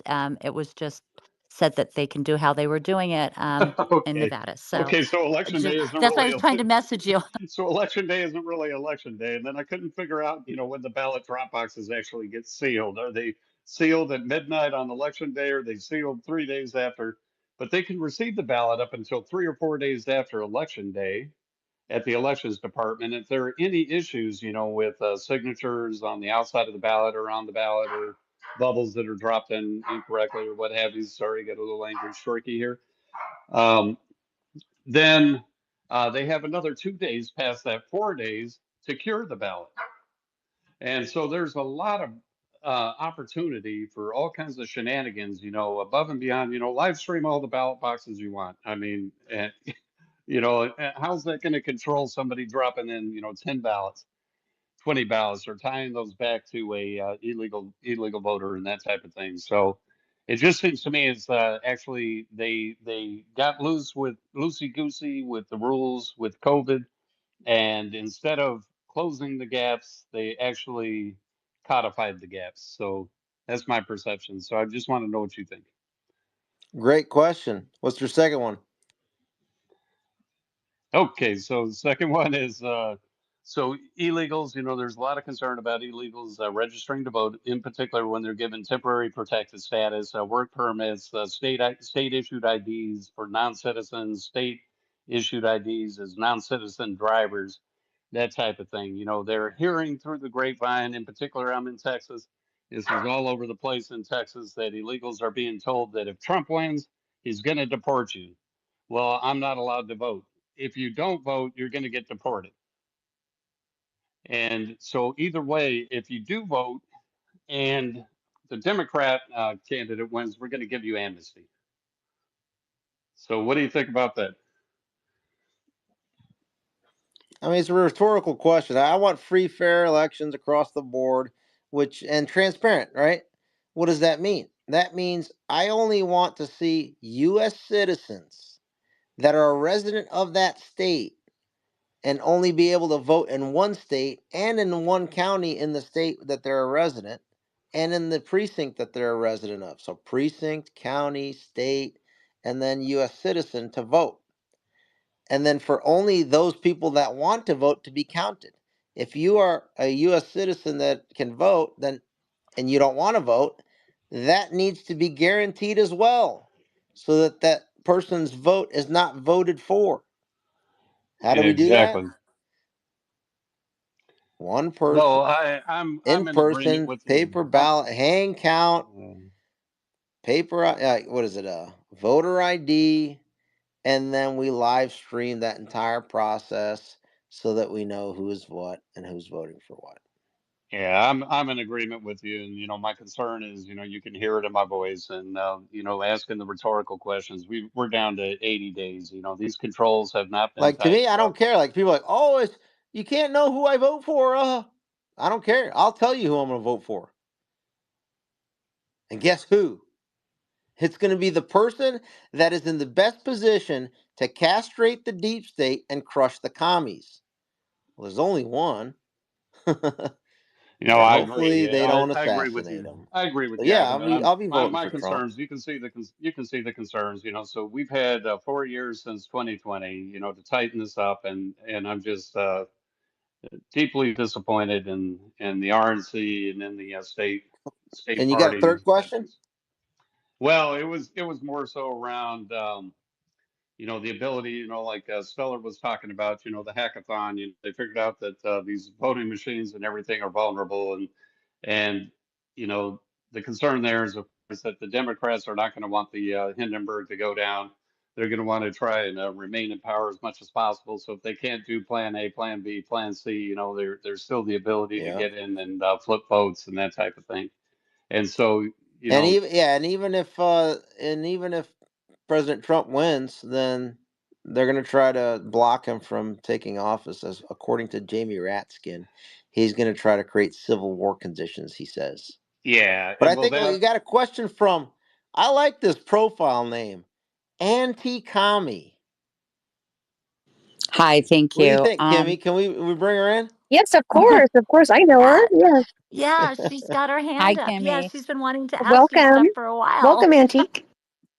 Thank you. I Queen just wanted to Anti know. Commie. I hate all communists equally, regardless of skin color or religion. I love That's that. true. I really do.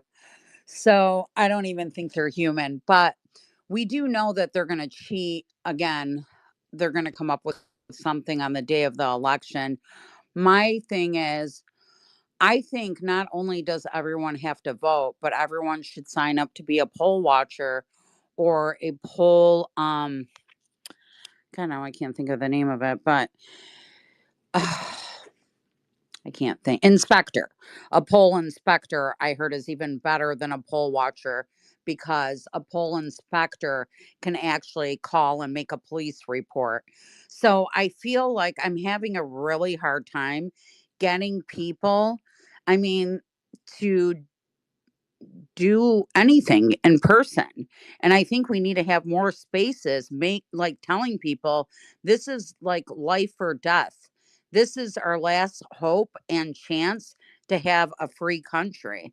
What do you think about that? Because you know that they're going to cheat no matter what. They did cheat, they are cheating, and they will cheat. So then it's up to us to make sure that we minimize max, various different lines of Don't effort. don't you think the only way to do that is if we go in person and become poll watchers and poll inspectors? How else can we stop them? Yeah, I mean, one, public exposure, We right? Two is identify. Let's think about it this way: who runs the election system? If you can burrow in to make sure that it's done freely and fairly, yeah, absolutely. That's one method and mechanism. I addressed a little bit before, but you got, depending on the state and county and district, election worker, poll worker. Uh, it just depends on the different positions and how they're called in each jurisdiction. But I recommend, like I've volunteered before, and I'm going to volunteer again to be involved as much as I can into the election season as we start to come up. Sometimes, the party designates who can be an observer, a worker, and then on the day of, kind of as we get closer to in person, and instead of the mail in and early voting stuff, you can start get to closer to the election day to be involved in that process as well. Why not? Well, I was told to be an inspector, you have to be involved like right now, like before the month ends, but that's in the state of Michigan. And they're making it really hard for people to go in areas like Detroit where they steal the elections, the inner cities, which I'm trying to become an inspector at, obviously, because where I live doesn't really need me because it's 90% Republican. But if I were everyone here, they're pulling a lot of tricks from now. I'm just letting you know.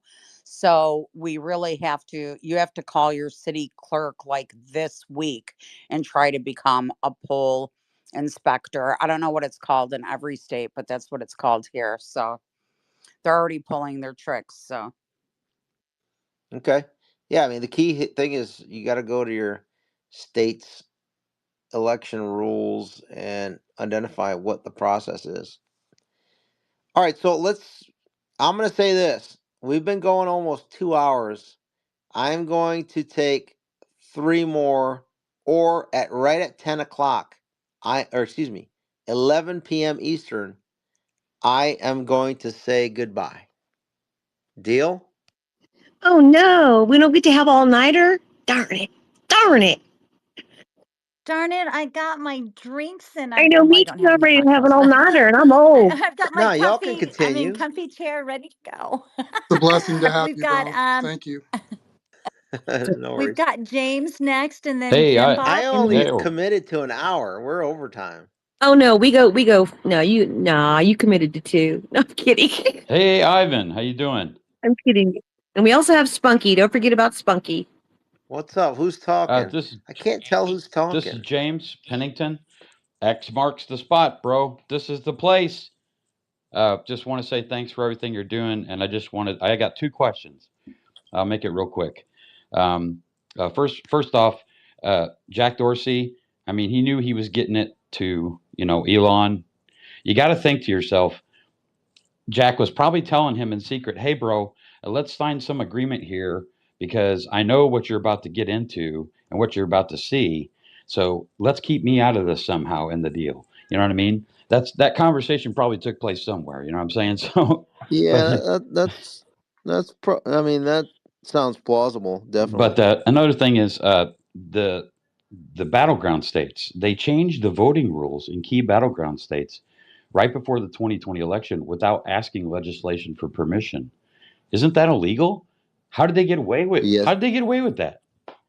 And Well, yes, and because we let them. I mean, on a local level, it's my second question, bro. I play in some bands here on local levels, and I'm always in the microphone and online. I'm sharing what you're doing constantly all the time, trying to help out. In that respect. On my second question is, what can I do here? I live in Southern Illinois on local levels to help expose these deep state people and what they're doing. Like you said, I heard you say that they're going to cheat again. Knowing is half the battle. So let's watch them. They got to know we're watching them. They're watching us, right? So what can I do, Ivan, on a local level here at home to help? Yeah. So, no, thank you for sharing the stuff and my First Amendment sounds. Hopefully, you like them. What part of Illinois? Southern. Who's your congressman? See. Oh gosh, I can't remember. Mary, is it Mary? I can't remember right now. I've been hanging out with Darren Bailey. I don't know if you know him. Um, he was a senator over here. He's a strong conservative, helping fight against Pritzker's gun bans over here. He's taking. Very first thing is you guys need to know who your reps are and determine whether or not, like, how much, if they're either total scum or just toxic, feckless, stone cold cowards. Okay. Yep. Because in Illinois, I can't think of a strong member of Congress, but I need to know the name of them so I can tell you kind of what can be done at the federal level. Because I know that much better. Because I basically self-interned the last 18 months as I confronted not only those that they were using as witnesses from the lawless and belligerent executive branch, but I communicated with a good majority at least of the uh the China First Republicans and then the America First Republicans. The China First Republicans and the Israel First and the Ukraine First Republicans, I kind of they ran from me. But then our friends, the America First ones, would always come up to me and say, "Hey, what's going on? What do you got? You got info?" I'll find that out. But I need to know that so I can tailor the answer to your Illinois I'll question. find that out. Southern Illinois was that Urbana Champaign? Uh, uh, Clay County. My family was killed in action June 2012 in Afghanistan, and because of those events and the politics involved, that's when I became involved in politics. Oh man, I'm So sorry to yeah, hear it's that. Trevor Pinnock from Flora or from Lawrenceville, Illinois, and him and his sergeant were killed. But the politics that was involved and the people that showed up from the Democrat Party, it lit a fire under my ass that just hasn't went out yet, bro. And so I started getting more involved to find out why these people showed up and did what they did to our family at the funeral. So I'll find out more about the congressman. But I've been working with Darren Bailey in Illinois on helping fight Pritzker's unconstitutional gun ban. I'm a We have to. I mean, my recommendation in general terms is you. If you're not satisfied with how things are running, like I'm most people will say that I don't complain. I just identify the problem, figure out what we can do to go after these scum, and then continue to escalate, and then motivate others to join forces. And if they're not going to join, then like, okay, move on. Yep. If you're going to try to block me, and like, it's going to happen Yep. regardless. whether anybody participates with me or not. We're coming after them. Yep. And the more people and the faster that people realize that who we need to go after, the faster we're going to resolve the problem. But if we can't get there, then it's just going to take Well, longer. I'm raising. And I'll keep rowing. Yes, sir. I'm gonna raise my voice But with at you, the local brother. level, you need to know the system, the infrastructure in the system in your local area so that you can go ahead and reverse engineer to make sure that you're mitigating the illegal risk and then creating at least make it so that they will be afraid to cheat as much as they did last time, right? So, like, run for precinct committeeman or something like that to try and get involved on a more Yeah. internal level. Yep. Okay. The All right, two precinct minutes people, left, and as precinct, I got I was stellar going to let James know chick. Sorry. sorry, I'm sorry. I was going to let James know us precinct people have the power. We have a lot of power. People have to understand our precinct captains, precinct people, precinct chairmen. We have the power. We have the power in our party. We don't even realize how powerful we are unless we combat it. Also, get familiar with your state constitution. I heard you say that about Illinois. Nevada did the same shady stuff Okay. too. Thank you, guys. God bless, Ivan. Okay, thank you, James. Let's go to Thank you. Spunky, please. Go ahead, Spunky. Hey Last one. everybody, great space. So good to see you, Kimmy, Frog, Stellar. Make sure you guys are sharing out the space. The further you share it, it increases the reach. Lots of great information tonight. Ivan, thank you so much for being here tonight. I cannot tell you how much I respect you. Thank you for your voice. Thank you for refusing to be silenced. Thank you for all of your time, all of your research, everything that you've done. You are just such a phenomenal person, and the fact that you've taken the time to be here tonight. Just thank you so much. I just wanted to reiterate a few things. I really believe that they are going to try to steal it again. And I almost feel like I'm not trying to be the Debbie Downer, but I think some of us haven't done enough to keep that from happening. So, what I'd like to say is, I really think people need to pay attention to what they can do now, action over reaction. Go vote the day of. Please don't do early voting. A lot of people are saying they have to early vote, but my understanding from my research is that is inaccurate. So you need to make sure what the current laws and the current procedures are, because a lot more of you can go in person than you're actually realizing. I think we need valid IDs, we need paper ballots. That's too late to implement this time, but those are all things we need to look into. And I just say, put those boots on the ground and do what you can do. If you're in a public place, there's no expectation of privacy. So make them uncomfortable. Don't let them cover up the windows this time. Don't let them do all the crap they did with the mail in ballots. Do what we can do. We have got to get Trump reelected. So I just wanted to say that. Thank you so much, Ivan.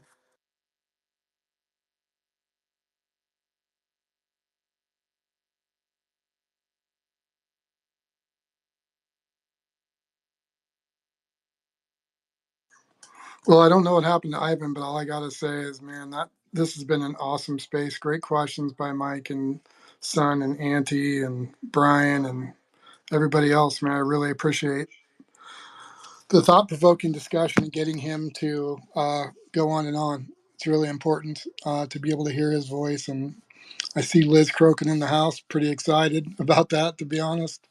I just wanted to make sure that people understand if he, comes in, got to ask him direct questions, what you guys did. Son, everybody else, good job. And thank you. Thank you, Kimmy. Great space. Oh, thank you. And if you guys would like to continue, I'm happy to continue on if you'd like to. We can continue to discuss the Trump Elon space last evening. It's up to you two up there. I'm down. The discussion's Okay, good. So as long as sure. people stay on target to Let's what. roll. Yeah. When Ivan has to go, he has to go. And I've had him before, and I know he's very limited on time and he's very generous with his time. So I'm so thankful that we had him here with us this evening. Very honored, actually. And I know when he's done, he's done. So he's like, I'm out of here. I know, right? 2 hours is good. So it was an engaging conversation. That's what's important. So thank you. All right, Jeremiah, what's up, man? Hey, not much. Great space, guys. Loved everything Ivan was saying. Really wish I would have jumped in here when he was still listening. But however, um, listen, they're stealing. They just stole the primaries in Minnesota for Omar. Um, they held back the precinct numbers until everything was in, and then just basically took it from them. But my point is, and if you guys have been watching what I've been posting and trying to point out the dark money that's um, within these uh, who's paying these um, candidates and whatnot, and it's massive. I was on Omar today, and guys, I just put out Tim Walz through his when he was governor and he was letting those Somali immigrants basically fraud COVID-19 money. Those immigrants were in return turning around and donating to Omar. There's a lot of that going on. I'm still investigating a lot of that stuff, but I've got it all across the country in Alabama through churches, through uh, um, veteran foundations. It's massive. So much for me to look into. 17th, and I've been diving deep into this. He's got some software built that where basically got all the data of all the candidates and who's donating to them and so on. So we're constantly working on that, but we've got to expose how they are paying and fraudulently funding these the still basically through these candidates. And it goes a whole lot deeper. I don't want to take up all your time here, but um, it's extremely important. We really need more people digging and exposing this, because not only are they using this dark money, but they're also using this dark money to pay and push influencers to promote said candidates. Harris, Waltz, we're seeing that obviously come out, but it's also these grassroots candidates as well. Thanks, Jeremiah. I appreciate that. And you're 100% right. They finished the count of her election in an hour and a half. And they're saying that it's going to take days to count the election in California. They're already, Philadelphia, they're already, Pennsylvania. I mean, they're already predicting the steal and letting you know that they're going to steal it like they did in 2020. So, like Auntie Kami said, we got to be poll watchers. We got to be count the ballots. We got to do all of those things and actually go to your RNC and your GOP meetings and make yourself heard, get a position. It's really important. You got to be active. Go ahead, all right.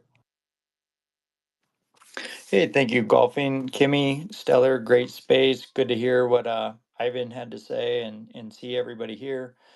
Yeah, I was just thinking during Trump's interview how different January 6th would have been if he could have got on X.com and started talking to Elon back then.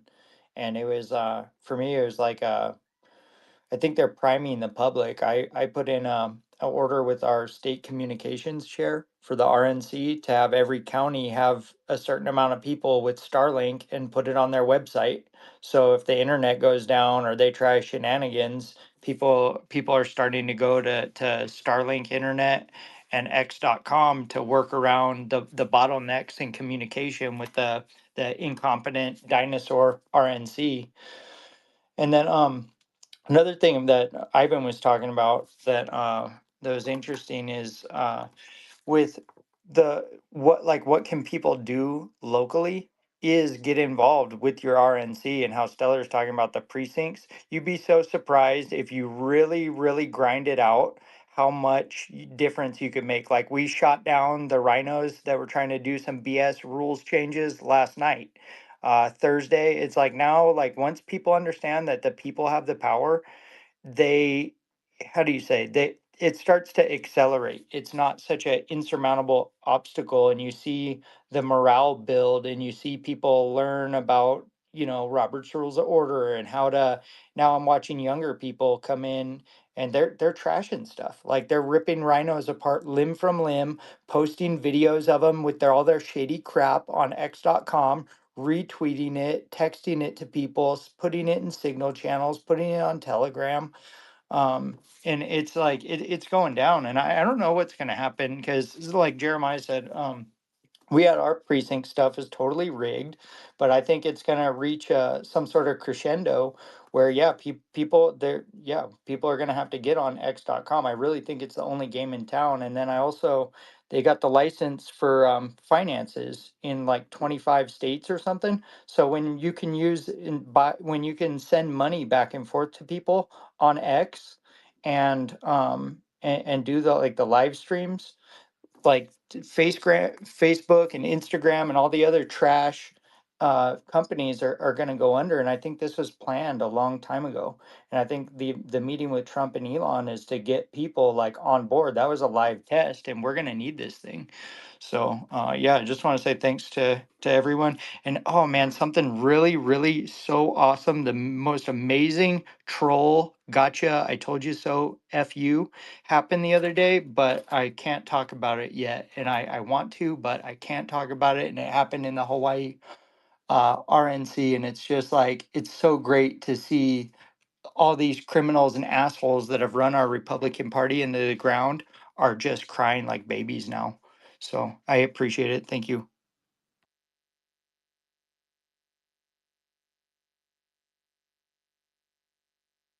Thank you. All right. Yeah, you've done a lot. You guys have worked a lot out there. You've done quite a bit in Hawaii, and hats off to you. We're gonna go with Greg and then Mike.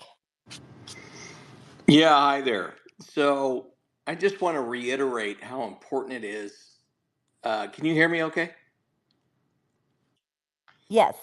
So I'm relatively new to being involved in the political process locally. But if you're thinking about it, and especially if you're on this space and you're not a precinct committeeman, why aren't you?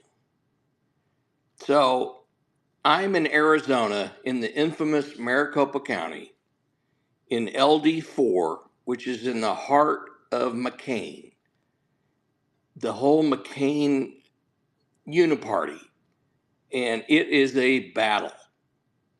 So I'm not the most active person as a PC, but at least we have a grassroots community out here that we all talk and we all know what's going on. We have the absurdity of a Republican group in the state voting for Kamala.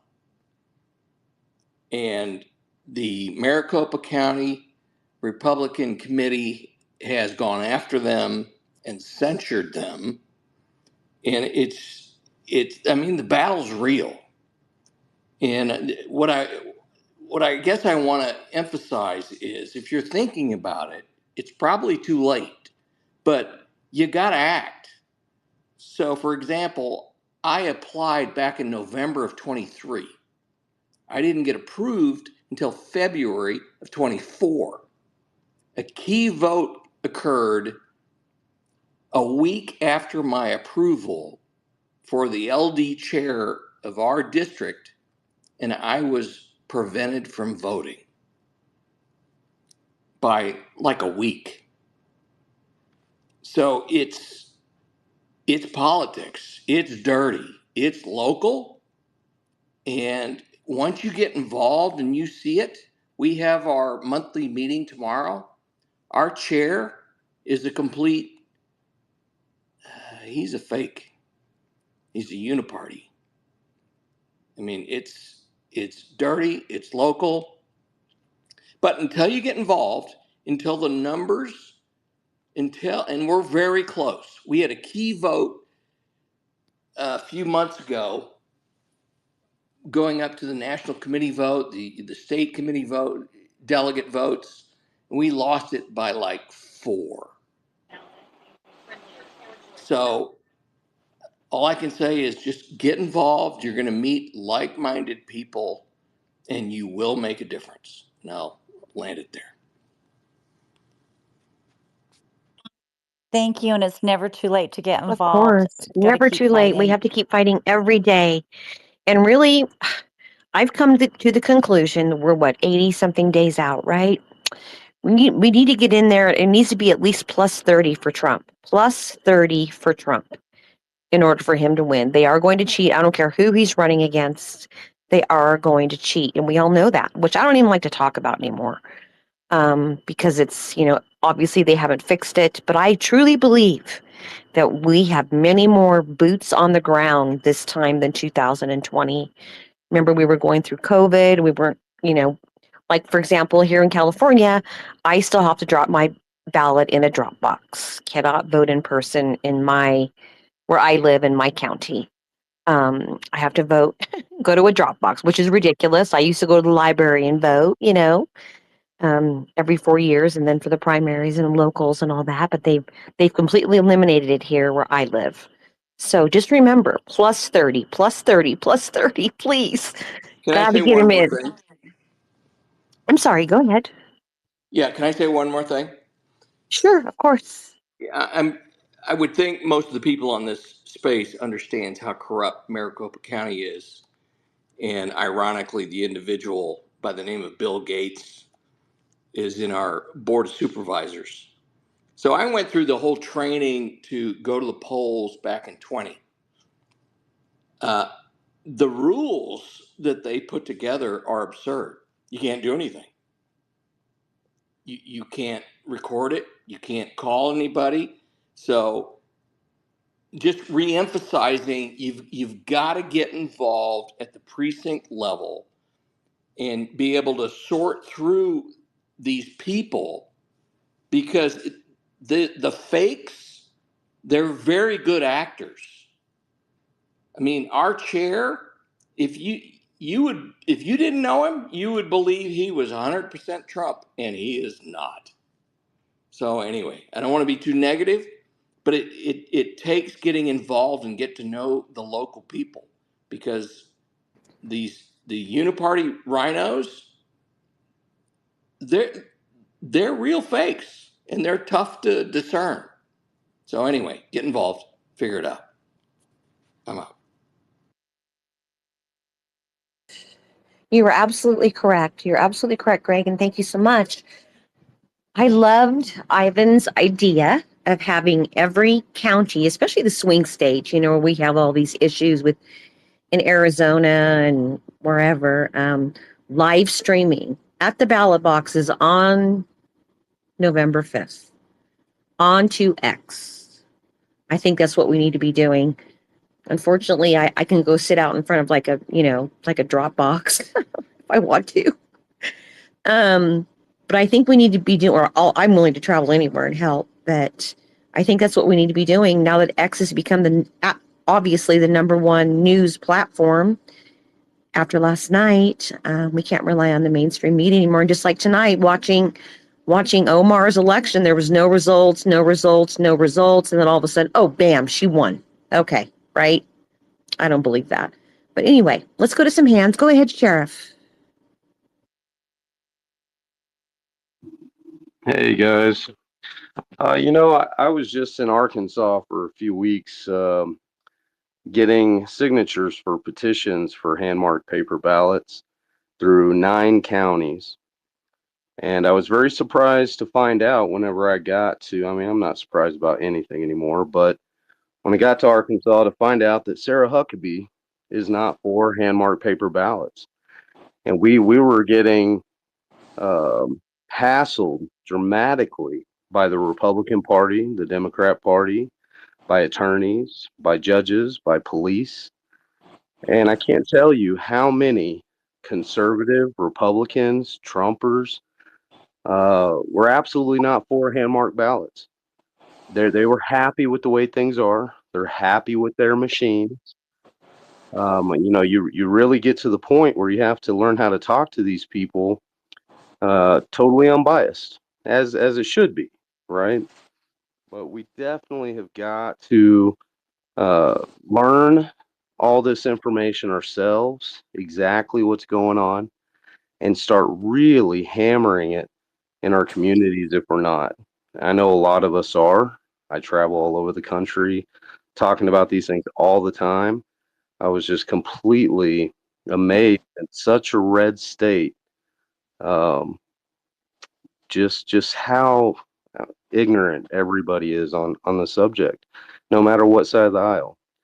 And I try to explain to people that, you know, this is a checks and balance. Even if we keep the machines, at least we have these hand marked ballots. If the power goes out, they can't tell us we can't vote. If we have to, if there's any fallacies whatsoever, and we have to go audit anything, we can compare these hand marked ballots to the machines. Even poll workers were coming up to us just bitching us out. Like, we have paper ballots.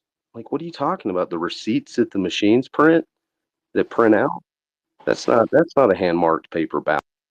I mean, these guys are just in total opposition. It was insane. And now we've got these counties fighting us. We just had Claiborne County in Arkansas throw out all of our signatures because they're literally all over that state in all 9 counties are without any legislative process, without any county commission process, anything. They're just going in and changing definitions in their statutes. They're changing things uh, blatantly, just openly, like it's okay for them to do. Just like, I mean, the same thing happens here in New Mexico. And through all the election rules all over the country, you know, if you want to run for office or you want to read the election rules, they have a new book every year. And you could read that book inside and out, but they still have what's called gray rules, gray laws, meaning the Secretary of State at any moment can come in and just change anything, change a definition, change a word, add a word. You know, we can't let these things continue to happen. We've got to start comprehending law. We've got to start comprehending what our duty is as an American. Literally, I mean, people are either sitting on the fence about everything and anything, or they're totally ready to go to war, or they're totally ready to flip this nation to something other than what it was meant to be. Even the people fighting um, against America, that are rebelling against America, they have no idea why their ancestors fought and died for this country, for them. Anyways, thanks for giving me the time, man. Thanks for holding this space, and I appreciate you guys. And thank you, Sheriff. We appreciate you so much. You're always welcome. Okay, should we go to some more hands, guys? Or do you, Trumpy or Stellar, have anything? Oh, No, Go ahead. sorry. I was just going to say I'm Ditto. enjoying the talk. I didn't mean to step over you golfing. Okay. Let's go to, I don't know who was next. Let's go to Truth. Go ahead, Truth. Hello, thank you for having me and letting me speak. And thank you for having the space. And glad that Ivan got to speak and take some questions. And listening to him speak, I hope we can get these traitors sent to Guantanamo Bay where they belong. Um, but he mentioned about Jim Baker. And I believe a lot of what we're seeing now and what you guys are talking, everyone is talking about how difficult it is and how there's all these people who pretend to be Republicans and are not. And I know rhino is an old term. And I'm sure it goes back further than this, but Jim Baker and Jim Comey, when John Ashcroft in March of 2004 was having surgery, they went and they had him sign over all of the powers of the Department of Justice to them, Jim Baker and Jim Comey. And in the 70s and 80s, Jim Comey was an avowed communist. So was Brennan, so the people running our spy agencies were both avowed communists. And how do you think they got to that level in our society? And I believe personally that they were put in those positions because of that ideology. And I think that a lot of what we're seeing now, where there's all of these, even some of the Republicans on the January 6th and the impeachment, I believe they were part of these agencies and were put in those positions and got elected to do what they did.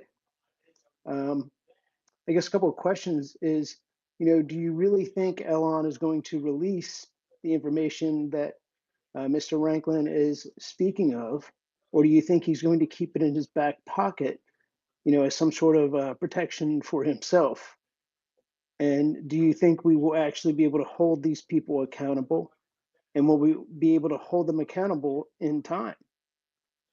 And lastly, I'd just like to say thank you again for letting me speak. Thank you.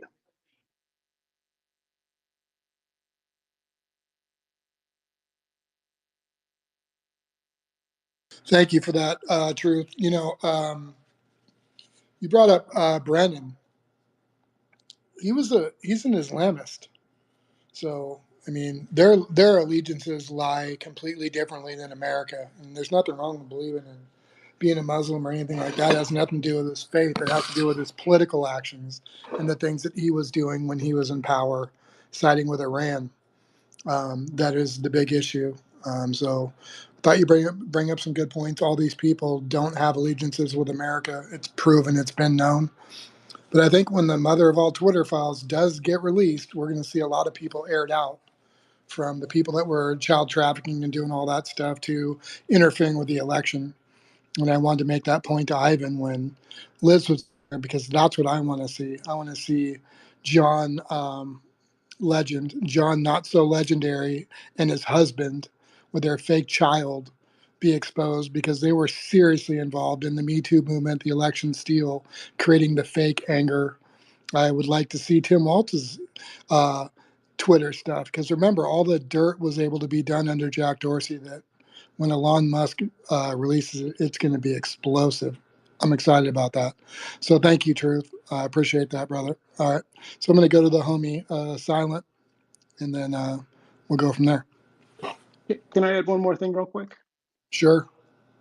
Yeah, so if you do some research, I get them mixed up, but between both of them, one of them was a member of the Communist Party of America, and the other one was on the election team and voted for the communist running for president.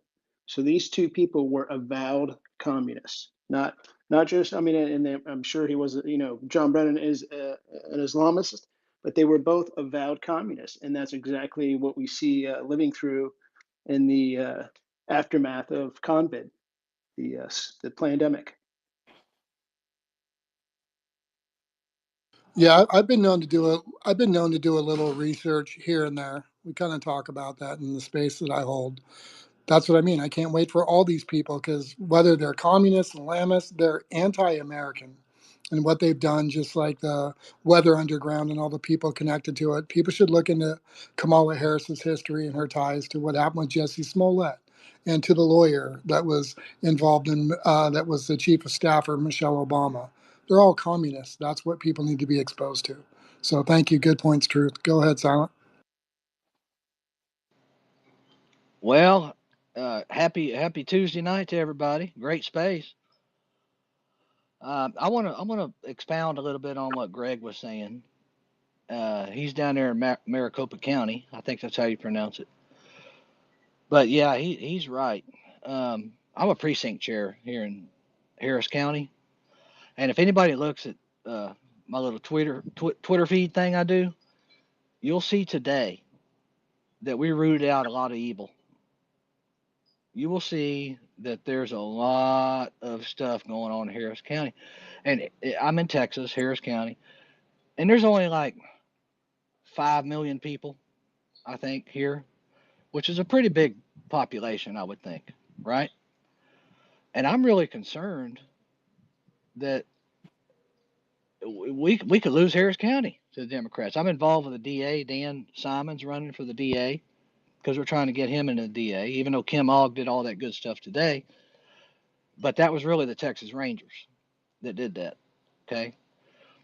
But everybody needs to pay attention, because we talk about, like, and I'm not being mean, but we talk about what's going on in the federal government and all this wonderful stuff, right? We can't affect that other than our vote. We get one vote, right? Everybody gets one vote. What we can affect is when we get involved locally and you get everybody in your neighborhood to understand that they're tired of paying $5 for gas or whatever the number is. That's when you make a difference. Nobody's going to. Here's the big picture. There's two ways. Like I got a lumber company, right? So if you win a customer or you lose a customer, there's two things that happen. One, they find it faster, easier, and less expensive. Or two, they're pissed off. That's the only two ways people are going to change. Okay? So what's going on until it affects them personally? That's when they're going to make a difference for themselves and get involved and do things. So when everybody's all comfy and everybody's hanging around, they got enough beer, they got enough, you know, chicken and whatever. Okay, nobody's going to do a damn thing until they get pissed off or until they find a better way to do things. How many of us in this space have said, okay, I could go to the store and, like, I have two 82-year-olds in my house. I could go to the store and buy diapers and spend 2 hours to Costco, or I can just order it on Amazon. Well, what do? You order the shit on Amazon, right? Shows up at your door. You ain't got to worry about it. Chewy, dog food, cat food, all that stuff. People are lazy, including me. I'm guilty. I'm lazy too. Okay, but I'm not lazy when it comes to the future of my son. And that's what you have to think about. It's not, we have an election in November, 80 days away. Okay, what's going to happen after that? Let's say, okay, Trump's going to get in office. Let's say he gets in office 4 years. What's after Trump? That's what we have to start thinking about, folks. And okay, and Greg was saying it earlier. It took him from April to February to get elected. Yeah, it took me 2 months. Okay, took me 2 months. That's 60 days. Well, the election's 80 days away. But you can still sign up now and get involved and start your own process in your own community and give a shit is the way I look at it. And so, yeah, you probably should if you haven't, and if you can't get in this year, get in for the future because there's going to be a future unless we all get nuked, which nobody can control that. But just that's all I'm saying. And Ivan in this space tonight, Kimmy, Trump, Stellar, y'all did a great job, and Ivan was bang on. Everybody was in here tonight are a bunch of great patriots. And just so you know, I looked on the calendar the other day and I saw Patriot Day. Did y'all see Patriot Day? Too busy. That's a good point, but I've been too busy today. So I'm killing myself out here.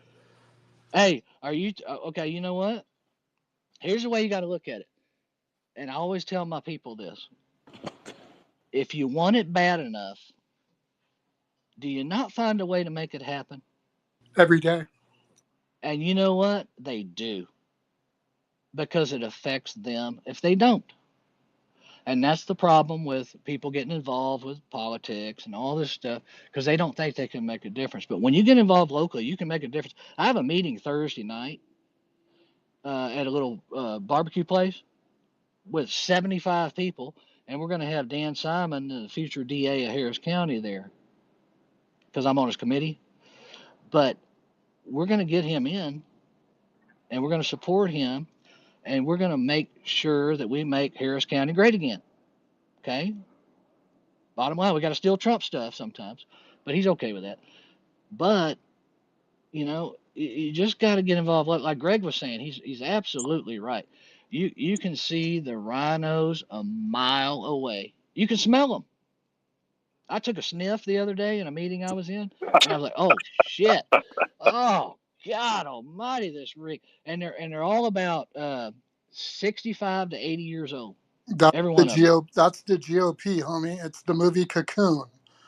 Exactly. People need to bring some Exactly. energy. You, hey, you drilled that. Hey, but you know what? We have a deal in Cypress Fairbanks ISD right now, where we have the Cypress Fairbanks ISD Young Republicans. So what we're doing is we're taking the shit to the high schools and we're going to start them early. That's what we're doing, and I'll put it in a pill if y'all want to see it. And it's badass. And these young kids are fired up because they're tired of watching their mama and daddy struggle. Because you talk to these young kids, well, you think you can make a difference in the future? Talk to Alex Stone. What are you, 20 something? I mean, you learn a lot from these young kids. They're smart. They're not stupid.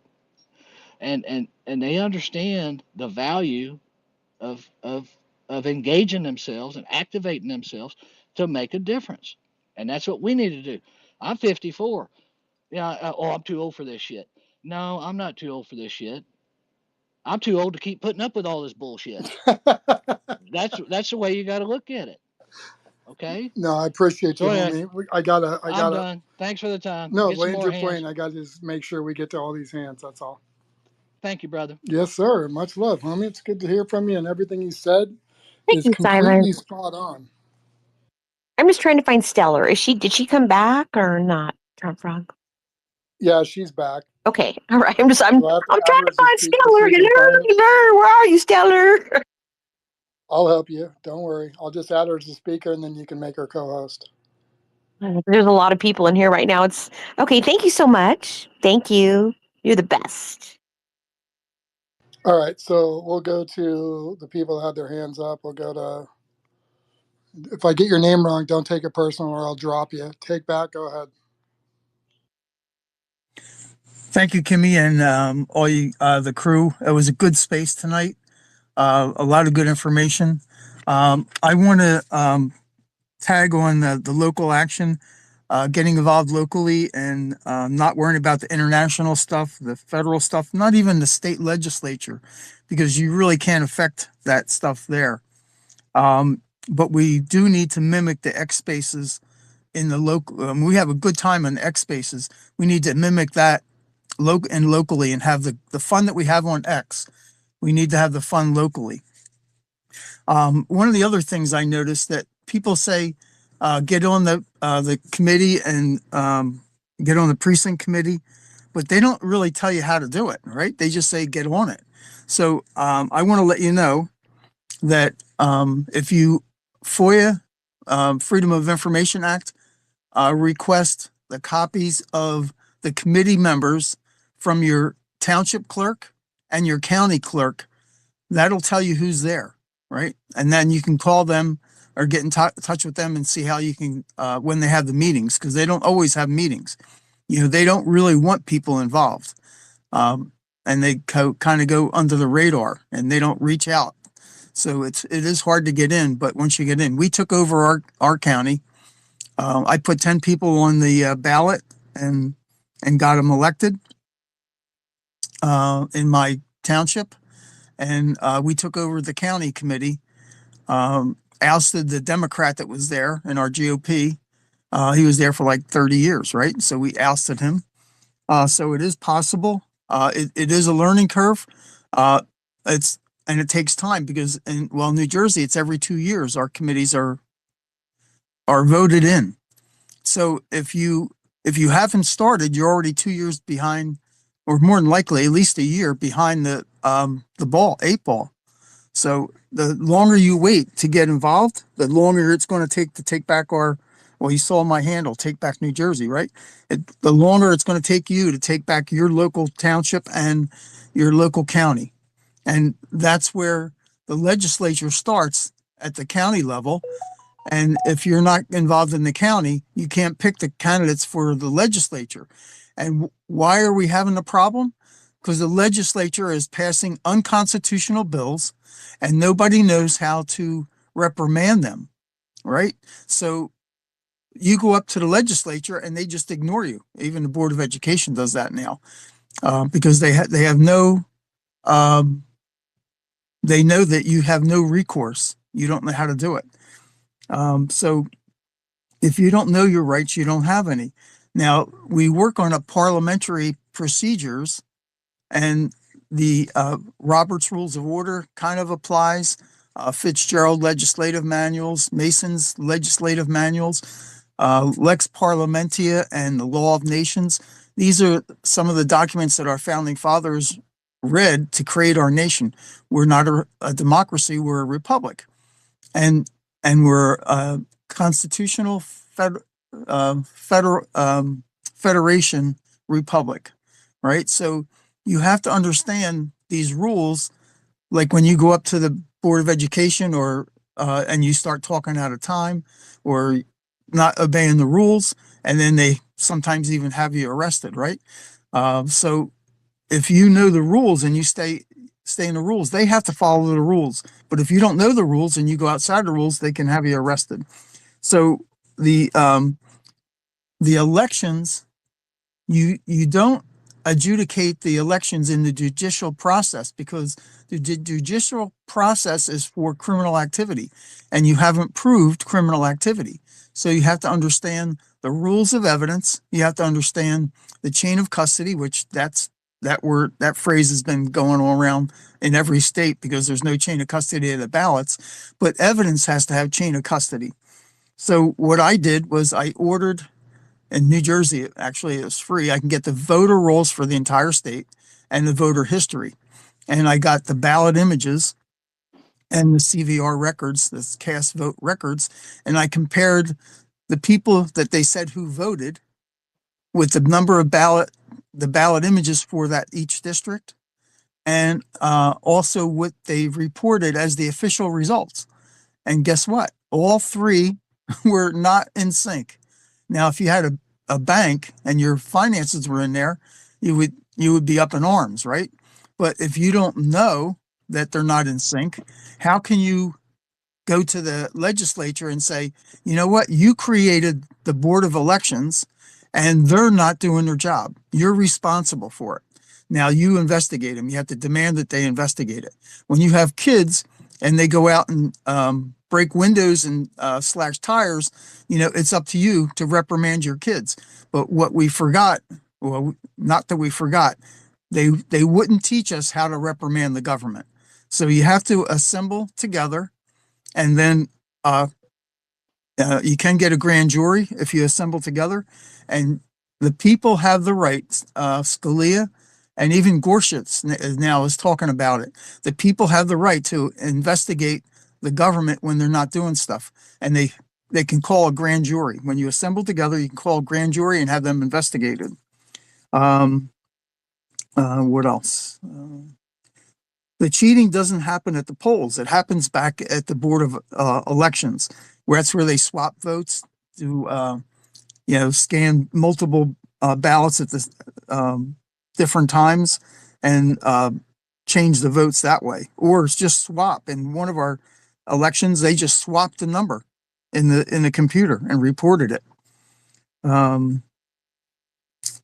right, so one of the other things that we can do is start learning how to hand count the ballots at the district or the precinct level. So I wrote up a document at rescuenj.org/hand count, and that lays out a hand count. And I posted in the pill, Texas Tally and Cause of America. There's 3 options for hand counting that you can learn. You can start this. Even one person can start reading this and start talking to people and start doing it, right? We have to learn how to hand count, but nobody's talking about, or very few people are talking about, let's get a group of people together and start learning how to hand count, right? It's simple. So rescuenj.org/hand count. And like I said, it's in the purple pill. You'll see the 3 options. You can just take any one of those and start learning those. You do the FOIA request for your county clerks at your county clerks for the committees and contact them. Weasel your way in. You know that they're going to be rhinos and the uniparty. So you go in there and say, look, I just want to learn. Get in there and take it over like we did. So on the rescuenj.org/hand count, there's one document on there that says a list of 20 things that any individual can do. You don't need anybody else. So you can download that document. You can download the hand count. It's 4 pages. It's not a hard read. There's a big diagram to explain it. And I think I'm going to land it with if anybody has any questions, my DMs are open. We have, I saw X Town Take Hall. back. I think that you and Allright should probably get together or DM each other back and forth because he's doing a lot of stuff in Hawaii and you might be very helpful with him. And I'll probably look into your stuff as well. We've got more hands up, but yes, I think everybody should probably go and follow Take Back because he's got some really great ideas and things. And the local action, like he was saying, is super, super important, whether it's in the Republican Party or within like a precinct or poll watchers, any of those different things, as well as what he's talking about, trying to see what we could do about doing the hand counts and stuff like that if we can be prepared. I mean, who knows what's going to end up happening, but it's always best to be prepared. We're trying to take back our So country. So thank you. exactly. And yeah, thank you for letting me go on because that was pretty long, and I don't like to do that, but we co- I tried to cover all the things that people were talking about, so I appreciate it. I yield. We appreciate you. And again, I'll write who's got his hand up and I'll call on him next and then we'll go through the rest of the hands. But the two of you should probably get together and maybe do spaces and maybe teach people.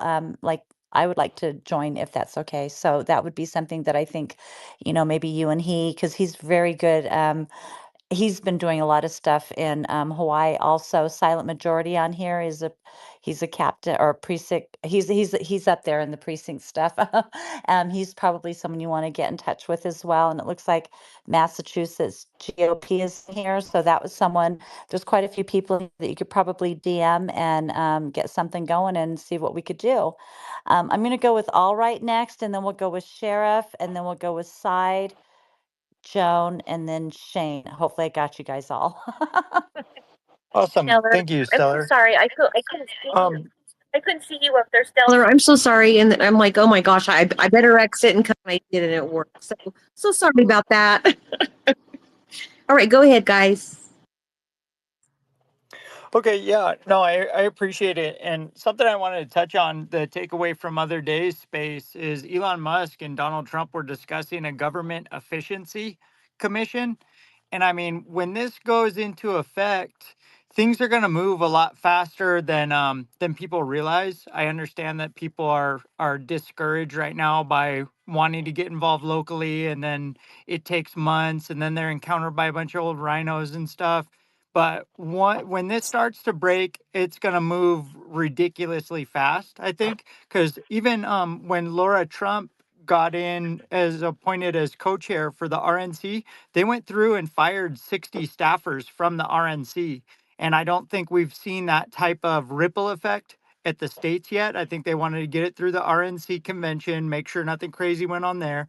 And then now, like I doubled down on everything. I'm actually I bought plane tickets and I'm flying a parliamentarian in from the mainland to have a seminar for my district next month because I told him I'm not doing your guys circus bullshit and we're gonna do this right. And yeah, I'm pretty surprised with how well it was received. So yeah, we're gonna have parliamentarian training people on the ground for their, so they understand how to run stuff. And we've just never had a fully functioning GOP before. So, it's like it's there for people if they go out and get it. And I think it is motivating people to go fast. And I even have senior citizens and I'm like, look it up on Grok. Here's a parliamentary procedure cheat sheet.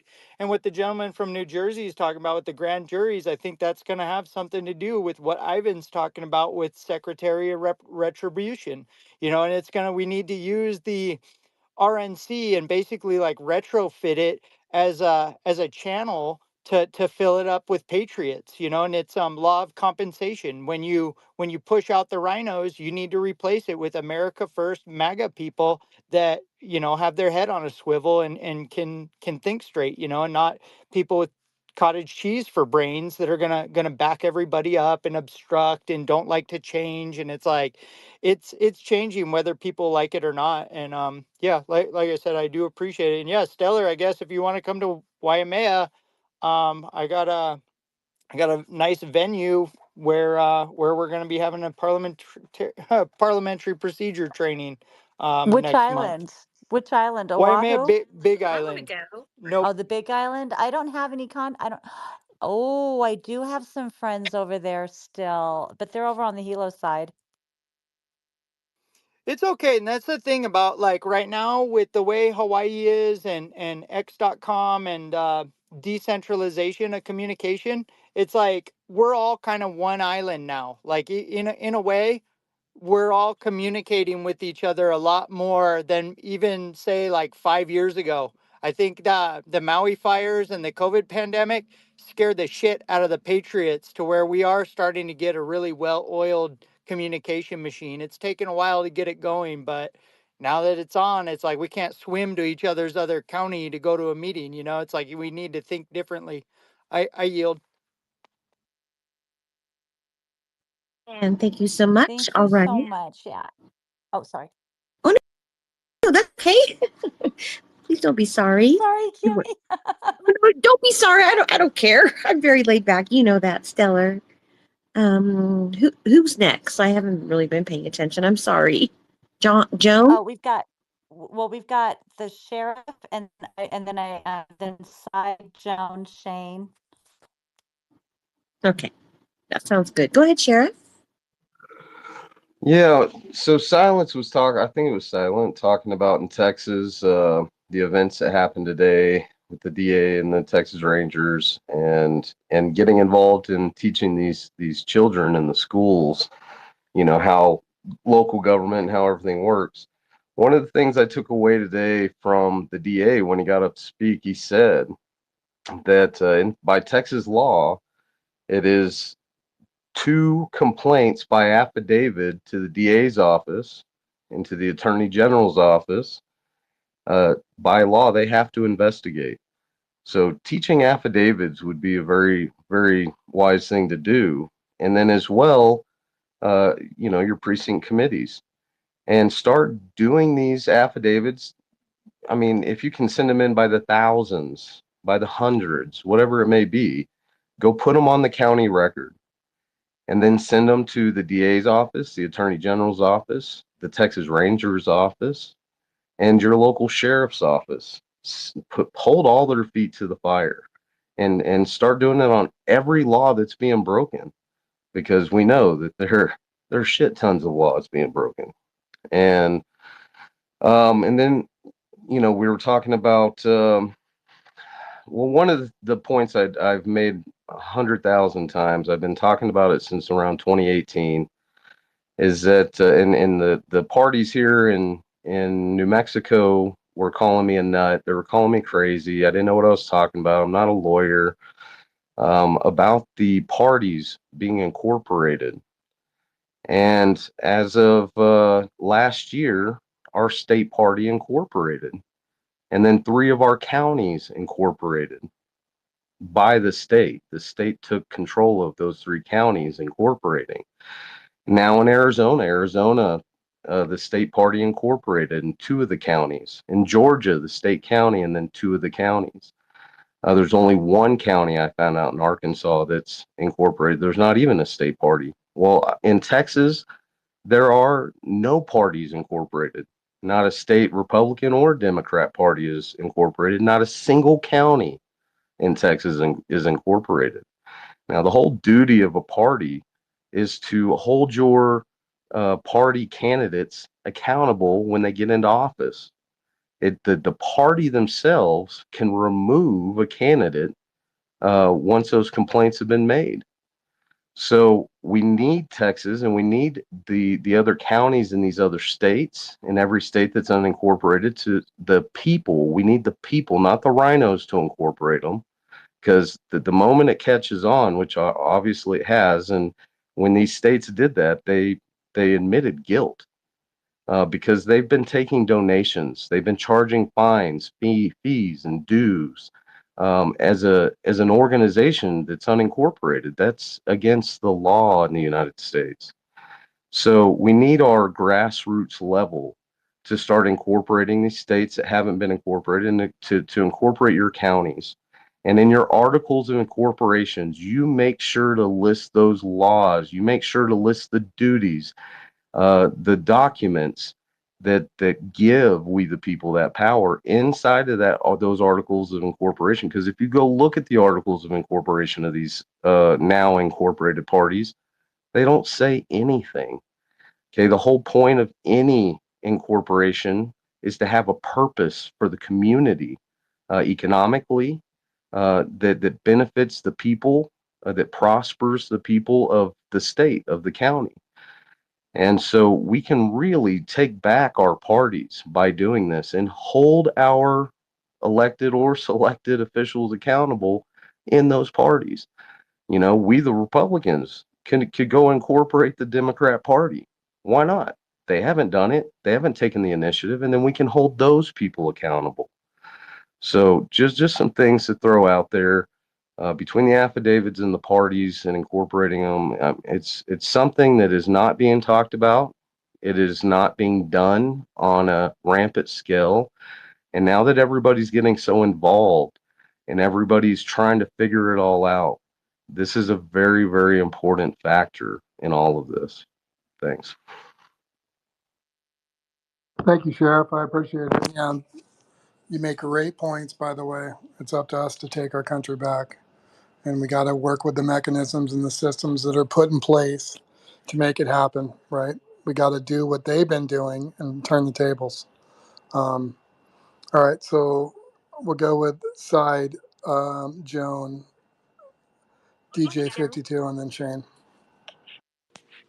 Hi there. Thank you so much for bringing me up, Kimmy. I thank you so much. This has been one awesome space. Joan, I Incredible. think they were saying I was going to go first. I'm Oh, I'm sorry. sorry. Go for it. I couldn't. My sound went out. Sorry. That's fine. Sheriff, actually, I'm surprised to find out that we've got people running in counties without having been incorporated under the incorporation of the Republican Party, because both parties are incorporated, and that surprises me greatly. Because in order to operate, the way it works, and this is for any of you that don't already know this, the Republican Party is a private corporation. The national bylaws run the party, and then under the national bylaws are take the full effect. Under that, each state has bylaws that take effect for the state, but they give way to the national bylaws to have full effect, to have the greater effect. Then under each state comes the county bylaws that take effect after the national and then the state. And then comes the county bylaws. And then comes Robert's Rules of Order for all meetings that take effect after the national and the state and the county bylaws. And that's how all the meetings work. So it really surprises me because none of these entities can take any money or any dues or any of that, nor can they expenditure any of those monies that they've collected in dues from the members or participants in the party. So that by that alone, they've broken the law. That really surprises me greatly, Sheriff. I can't even believe I'm hearing that. So It's absolute fraud. It's fraud 100%. Absolutely, it's against the law. It's a criminal offense. That's not just a civil. That's a criminal offense. I can't even believe I'm hearing that. But just to let you know a little bit about myself, I got involved with the Ron Paul revolution back in 2008.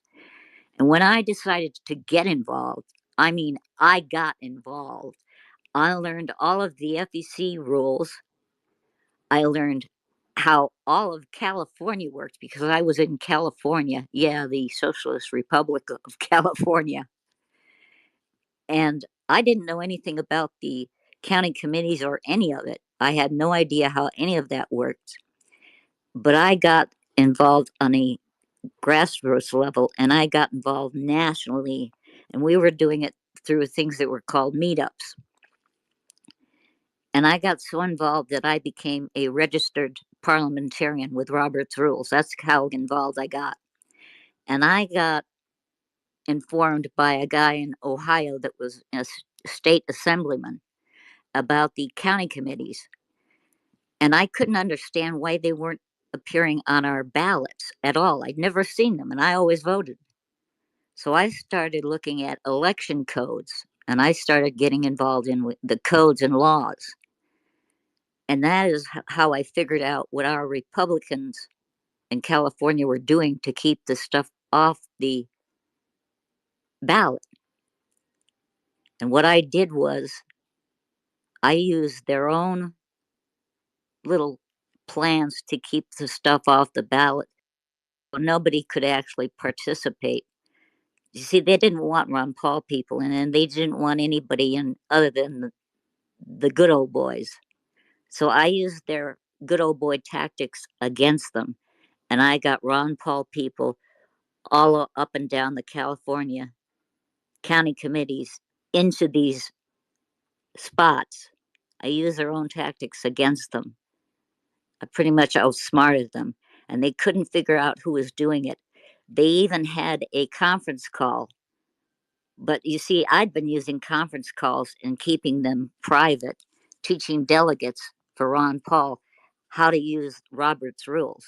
So a little birdie gave me their number, and I sat in and listened to 52 executive chairmen from the county committees try to figure out who was working against them. And I listened to them and sat there and laughed while they tried to figure out how they were going to get down to who was doing this. And it was me that was doing it.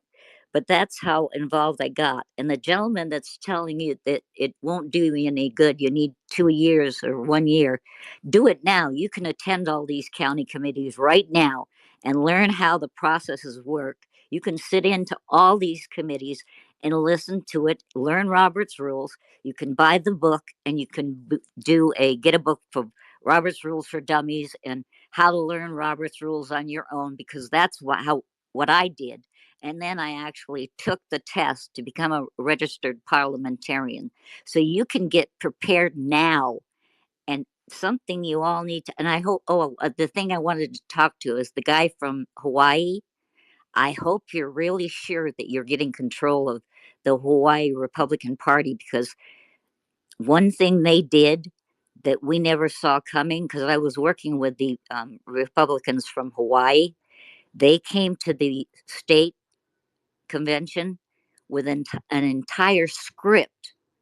And I'm not kidding. I mean, they had an entire script that they used against the Ron Paul people.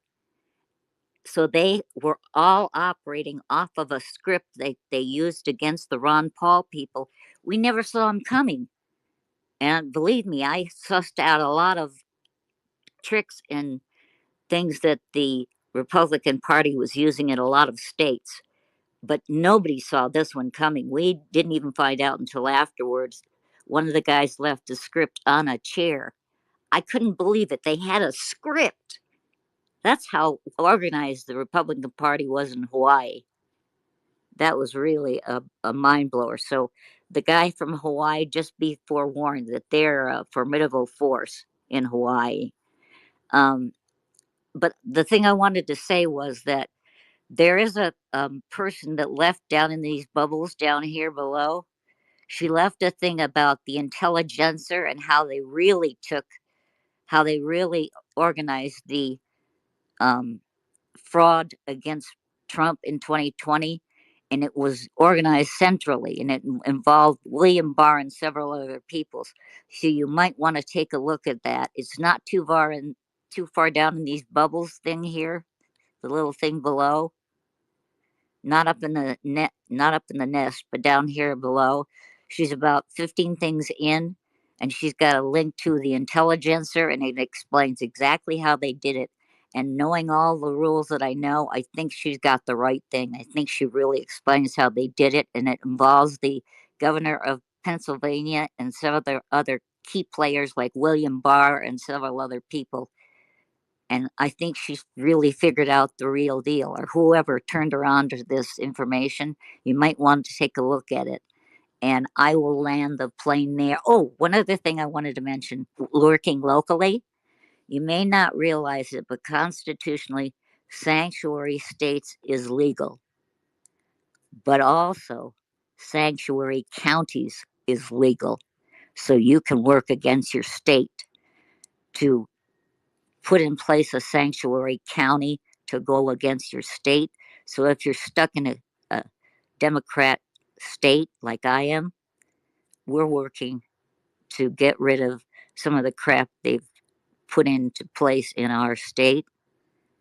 And I'm working Most with. of the states, I didn't mean to interrupt you, but we Go have ahead. other hands up. But most of the states, most of the cities and stuff like that, it wasn't left up to the constituents to vote whether or not they wanted to have sanctuary states or counties or any of that other stuff. So technically speaking, those are unconstitutional per unless, you know, the state voted upon it, the constituents, and most of these places did not happen that way. So it was done fraudulently, like a lot of the shady stuff that they do, and they've done here in Nevada and apparently in Illinois too. So we have to get very familiar with our state constitutions and use our state constitutions like we're trying to do with the federal constitution to protect our rights, you Who's know. And speaking? again, I'm the co-host. Or is it So I was The just Stella? only letting, person I hear is you guys. yeah. Stella, I I'm can in only hear Nevada you guys. also. I'm in Nye County. Oh, we got to get together. I'm going to have to come over to Premp to visit you. And we're going to have to get How'd you know together I and was work in on Ferone? with Clark County and Nye County together. And did you just read that thing about Michelle Fiore? What they're going after her big time about a week ago or so. Singa just put something on. I'll put it down in the purple thing for you to read because that has to do with your county as well. Stella, I'm following you now. And yes, we don't have to, we can get around it and we can get around our commissioners. Our commissioners are corrupt. And I just helped another kid. Well, I shouldn't call him a kid. He's 50. He's a good guy. And I just helped get him elected. And I'm going to teach him Robert's rules. He doesn't realize how badly he needs to use those. He thinks just He the, needs yeah, he needs them. Absolutely. We all have to get familiar with it, but we do have to get in charge and be in the forefront of our state constitution because during the lockdown, Shitalak and all of them, well, he was our governor, but Yeah, he approved all of the stuff that the legislatures did behind closed doors. They tried to do a lot of stuff, and there was a few things that got leaked out, and then we got that to stop. You know, the income tax right, that they wanted to put on us. right. Yeah, so we were able to get that one stopped before it went to the ballot and stuff, but they did their shady stuff beforehand, and the rhino is just as bad here too. So It yeah, is. It's I'm gonna very go bad. on to other hands, but we'll have to get together, and I've got a bunch of friends over here that we are all trying to work on figuring out how to accomplish changing our state constitutions because a lot of that stuff over the last decade and a half. Um, Everybody needs to look at their state constitutions because they've changed them They in the last did. 20 And years. And there's a lot of gaps. I times, tried to follow it, and there's gaps. exactly. And those are the things that we need to get together. I don't know if you're familiar with Jim Marchand or Elizabeth Halligan, but there's a lot of other people here that want to get in charge and step ahead of what has been done and undo what was done during the Illegally. lockdowns. Illegally. Illegally. Well, it Yes. was everything was done fraudulently. They didn't do it the way they're supposed to. They were supposed to get a petition signed by, you know, a bunch of people, and then it was supposed to go to the ballot, and then we were supposed to vote on it, and it was never done that way. They sidestepped it all. But they started changing our state constitutions prior to that so that they would be able to sidestep because we were asleep at the wheel, but we're not asleep anymore. Great. I'm gonna go with sheriff, and then with Kristen. I was just going to say that, we need our candidates. We've got to start. e- All of them are constantly talking about new bills are going to pass. We need to start repealing. We need to go backwards, like you just said. They were overstepping their boundaries. Ninth and Tenth Amendment has always been. It means nothing to these guys. When I become governor, I want to eliminate the legislative position unless the people call upon it. We don't need lawmakers writing 10,000 new laws for the next 10,000 years. It's redundant. And same thing with sanctuary cities and counties. For what? We have a constitution, and either you follow it, and we don't need to create a sanctuary anything to operate constitutionally. We got to remove the people that aren't operating constitutionally. And in any law, remember, statutes are not law, as ruled by the Supreme Court many times. And in anything that is not parallel to the Constitution means nothing. It's repugnant to the Constitution. Therefore, it's null and void. And we, the people, have got to step up to that.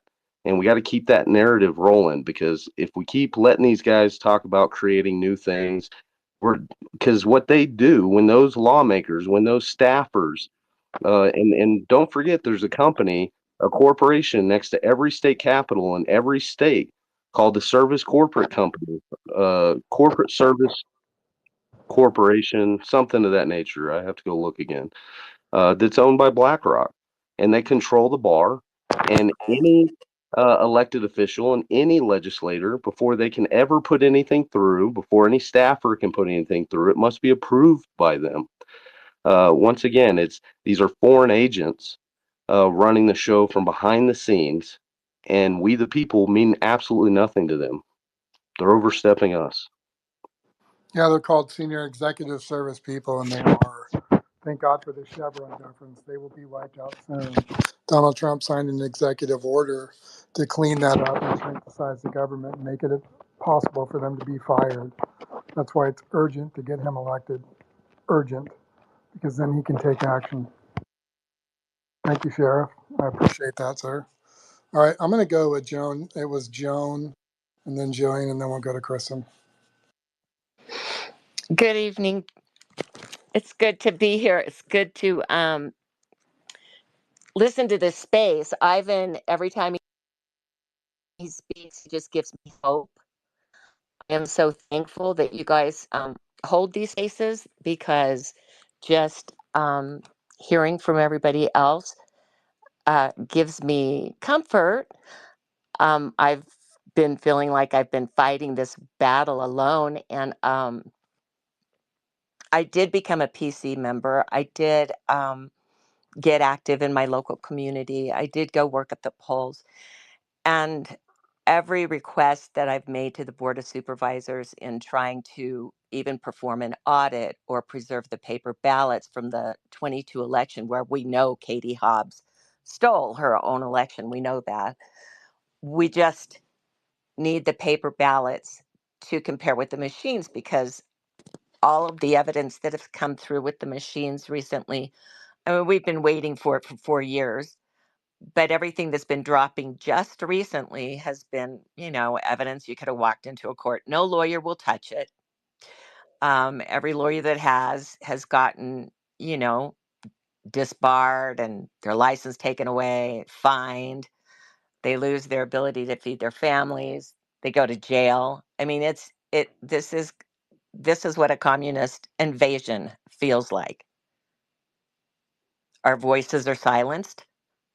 We're afraid to speak.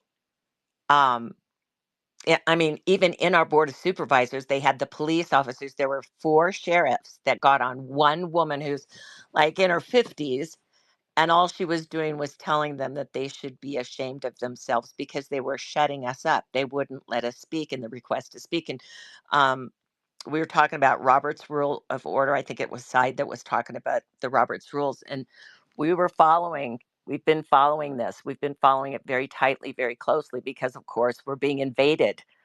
And you're afraid to speak up. You're afraid to do anything because they'll arrest you. We filed complaints in Arizona. I've been listening to you. Let's see, who was it that was talking about sheriff? Maybe it was Silent. Talking about in Texas, if you file 2 complaints, they have to investigate. Well, that's not the way it is in Arizona. And we filed so many complaints. We've got 500 pieces of documents for evidence behind our 52-page writ. It's just been a nightmare. And but I will say that until I got signed up as a PC, I felt completely powerless. And I do believe that anybody that opens their mouth to complain about what's going on in our government today, or in our country, or the price of gas, or the price of food, if they have spoken a word of complaint, then they must get up off their phones and off their computers and off of their couch and go volunteer, be at the polls, become a PC, do whatever you can. Go get people registered for the Libertarian or Republican Party. I don't care what you do, just go do something and there's an order to how we have to do it. Sheriff, it confused me completely when you were talking about the removing candidates. I wanted to ask you a little more about that. Can you hear me? Yeah, I hear you. I hear you. So like I said, the duty of the party is to put in a candidate and to hold them accountable to upholding their constitutional oath and duty, to ensure that they're not in dereliction of duty. And anytime anybody's in dereliction of duty, the party has the right to remove that candidate because they're representing the party. Like I said, in Arizona, there's only two counties. I believe it's Pima and Maricopa that are incorporated along with the state. So all the other counties in Arizona are totally unincorporated. Therefore, they have no power whatsoever. None. And the state parties are not upholding any constitution themselves. They're in dereliction of duty. So I've talked to Dan Schultz and many of those guys about all this, and they're so committed to the PC committees and the committeemen, and that they're not trying to reestablish the party in itself, so that you guys aren't wasting your time, because at the moment that's what you're doing. You know, So, I would highly. Luckily, Jeff Zink won the primary over there in Maricopa.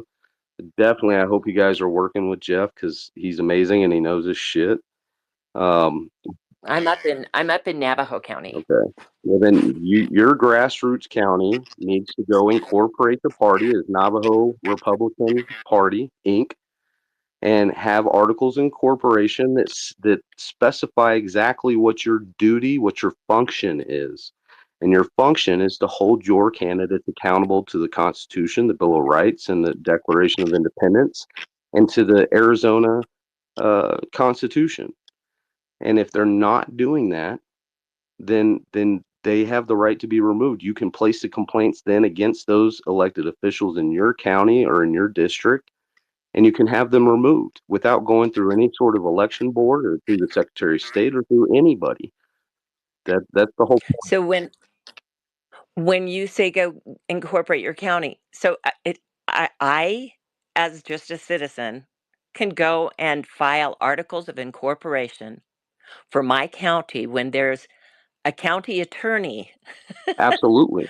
that should be doing it, but he's a Democrat and he's not going Look, to. our Constitution tells us that it was our duty to create every department of our government, everything. Uh, Remember, these are our servants. It's we the people's duty to Yeah. form all of it. And because we fell asleep at the wheel, as somebody said earlier, we did, and we didn't do it, so they did it. But a lot of those things weren't done properly. So and that includes law enforcement, that includes so many things. I've talked to Ivan Ranklin about this quite a few times, and I'm trying to work with him on doing these things. We can go and incorporate these entities because, like, our law enforcement isn't law enforcement. They're licensed security guards. You have to read the law enforcement codes. You have to read the veterans codes. You have to comprehend these laws. Our government is a trust. So you have to go read trust law. Our courts are equity courts. So you have to go read equity law. Nobody does these things. There's a lot of things that we are capable of doing without dealing with any of those entities that are in the forefront, because those entities are fraudulent, all of them. Therefore, all of our elected officials are impersonating their offices. This is where, too, you need to read the general rules for the federal court. And under Title 18, 1985, Section 3, we all have the right to charge another American with criminal charges. And so when we go to file charges against Katie Hobbs or anybody else, we file them for being in dereliction of duty through that title to the federal court in their private capacity. What you will tend to see the Republican Party do and all these different parties do is they take them to court in their title. Well, they're not truly in their title, because under the U.S. Code for elections, and every state constitution has something about being bonded, and that we every state has a rule, to being elected. So you get elected, you take your oath of office, and your oath of office must be to the state of the union. They're taking an oath to the corporation. Many I gen thought they were taking oath to the Constitution. No, no, they No. take an oath to the state of the union. That's the 1789 Constitution. And then when they take that oath, they have a certain amount of time, depending on the state constitution. Like in New Mexico, it's 30 days. Some states, it's anywhere from 5 to 30 days. You have to take that oath to a local bonding company. And if you call your local bonding companies and call them all and ask them if they have an elected official bond, and they'll most of them probably don't even know about it. But if you talk to some seniority and you get them digging through their computer, they're going to be like, "Oh yeah, we do have a elected official bond, whatever they may call it in that state." And that in order to have a bonding company in that state, they must offer that because that's in the Constitution. And so the elected officials, once they take their oath, they take it over, they get it bonded, and then they take it and they file it in the county clerk's office, in the Secretary of State's office. Every county clerk and secretary of state around the country is supposed to have a book of bonds for every elected official in their county and state. And then that's where our duty is when they're in dereliction of duty, is to go pull that bond and place the complaint against it. And every state has different rules. Here in New Mexico, it's 3. After 3 complaints, they can be removed from office. They've never amended our state constitutions. They form statutes, which are not law, and statutes cannot amend our Constitution. So when you go into these legislature, into legislation, and you have your public comment, talk about these things in your 60 seconds or however long you get. And they'll tell you, because they tell me all the time, we're not talking constitutional law, we're talking statute law. Well, statutes can't amend the Constitution, guys. I'm sorry. So whatever you're passing here is absolute bullshit, because if you're violating our rights, whatever they are, whether it's voting, whether it's our Second Amendment, you're violating our rights, and that statute can't amend that. You have to truly amend the Constitution, but they can't. They can't, because then they'd be in dereliction due. They'd be treasonous. So they're preying on our ignorance all the time. So if we're going to set it straight, we have to set it straight.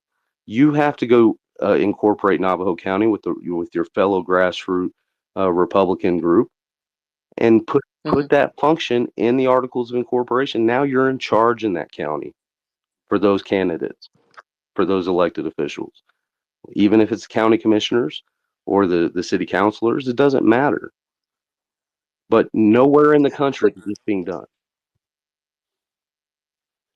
you the articles of incorporation you filed for your have a sample of that that you could share with me that I could view? I'm sorry, you're I don't know if it's my internet or Is it yours, but it sounds like you're rubber banding. okay? I'll say it one more time. Try it one more time. In the county that you incorporated, do you have a sample of your articles of incorporation that you filed that you could share that I could I mean, view? I can get Or that. is it I on? can get that information to you. Absolutely. It, it would be so helpful. Yeah, just And DM me, and I will send that out. And I'll try to put that out. I'll try to post it. I know that I'm always so busy traveling all over and spread so thin. I've been wanting to hold spaces on these things so that we can get out these details. And I'm still working on a lot of different things in a lot of different states to try to get a lot of different things incorporated, like our law enforcement, which is things I was talking to Ivan Ranklin about. Because we have created constitutional law enforcement here in New Mexico. And honestly, we've created it in Arizona. And we also created a constitutional bar to compete with the Bar Association, because the Bar Association really, is a private corporation. And in a lot of states, they're not even in good standing. And if they're not in good standing, then our government cannot utilize them. Just like these lawyers and attorneys have to be signed up with FARA, the Foreign Agent Act, and they don't do that either. So right. therefore, our elected officials are in dereliction of duty for operating with a corporation that's in bad standing. See, so And it sounds like our attorneys have been as well. yeah, If and I have looked a lot of places, and honestly, I can never keep up. I was just looking in Arkansas. Arkansas, their bar association is in good standing, and Texas are not. In fact, this is how uh, Ken Paxton got back into office. We gave him all this information, and he was able to put it through and uh, put all these people in their place, and they were never truly lawfully able to remove him. So he was able to step back in. And so you need to look up in your Secretary of State's corporate list of all these things. I've done it in Arizona for the parties. That's how I know that the state party did incorporate, and Pima and Maricopa did incorporate. Um, Nobody else has. There were at some point some others, but now they're in bad standing or they've been removed or whatever it may be. So look in there, look for your bar association, check them out, see if they're in good standing, check their um, all the sorry, I'm brain farting here. Anybody that's involved in our government, anybody that's involved with our parties, anybody that's involved with the legislatures, go look them up in your state. And if they're in bad standing or they owe back taxes or like the PACs, go look at the PACs. In Texas, all the PACs that the rhinos were operating with were all owed back taxes for 5+ years. Therefore, they're in bad standing. Therefore, they can't operate. And by the way, PACs are unincorporated entities or organizations that are influencing elections with money, and that's illegal. It's unlawful per our Constitution. So none of these exactly. people are operating constitutionally. And once again, they just prey on our ignorance. We don't know it. We don't know how to fight it. We don't know what the original rules are. Most of us don't really fully read our constitutions or comprehend them. So we've got to educate inside of Well, our there, little groups. We've got to all start taking the time, just like you're learning Robert's rules together. Go learn these different forms of law. Go read corporate law. Go read all, because only corporations can sue corporations. So these unincorporated Republican parties that are claiming that they're taking these our government, our local governments to court, they're not doing anything, and they get thrown out with no standing because they're not doing it properly. So how many times are we going to do it improper before we realize, oh shit, why don't we do it proper and figure out how to do it proper? Otherwise, we're chasing our tails, and they like us chasing our tails. Thank you, Sheriff. That was incredible. That was an education for people, and it's something we all need to, take part in and understand what we need to do to take our, locally back from the ground up. But we got a lot of hands up. So I'm going to go to Spunky, then I'm going to go to Alex, then I'll go to Cliff, and then Sidewood. I mean, Cliff, Kristen, and then Sidewood. Say that 3 times real quick.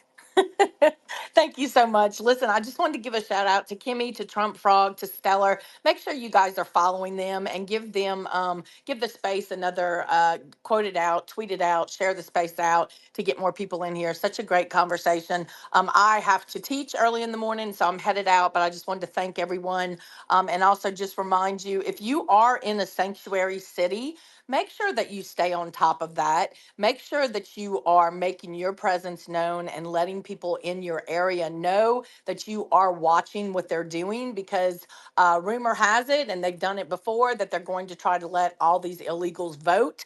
And so that is something that we obviously don't want to occur. So just want to put that out there. But thanks again, Kimmy and Trump Frog and Stellar. What a great space.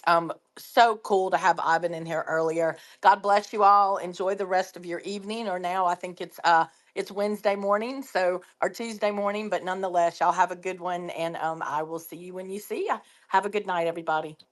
Thank you so much, Spunky, for the positive words. We love you. Thank you so much. Let's go to Alex. Alex Stone, who was just on OAN. I'm not sure when that's going to air, Alex, but Yes. welcome. Actually, it already did air.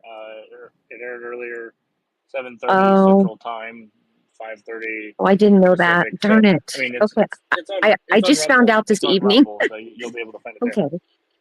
Oh, you're totally fine. It was a very very last minute thing. Like I was on a space with Dan Ball last night, and we had messaged previously, but he reached out to me today. He said, "Hey, I want to get you on the show today and talk about the election, talk about Gen Z, talk about the space last night with Elon and President Trump, and so he brought me on, and it was pretty good. It was pretty cool. He actually ended up asking me, Alex, do you think President Trump should do more Generation Z interviews? And I said, absolutely. And then on air, invited President Trump to come on my show as a Generation Zer. So we'll see where that goes. No, but I'm doing very good. Wow, the last time I was like on your space as a the main guest, I had like less than 15,000 followers. And that was only about a month ago, I think.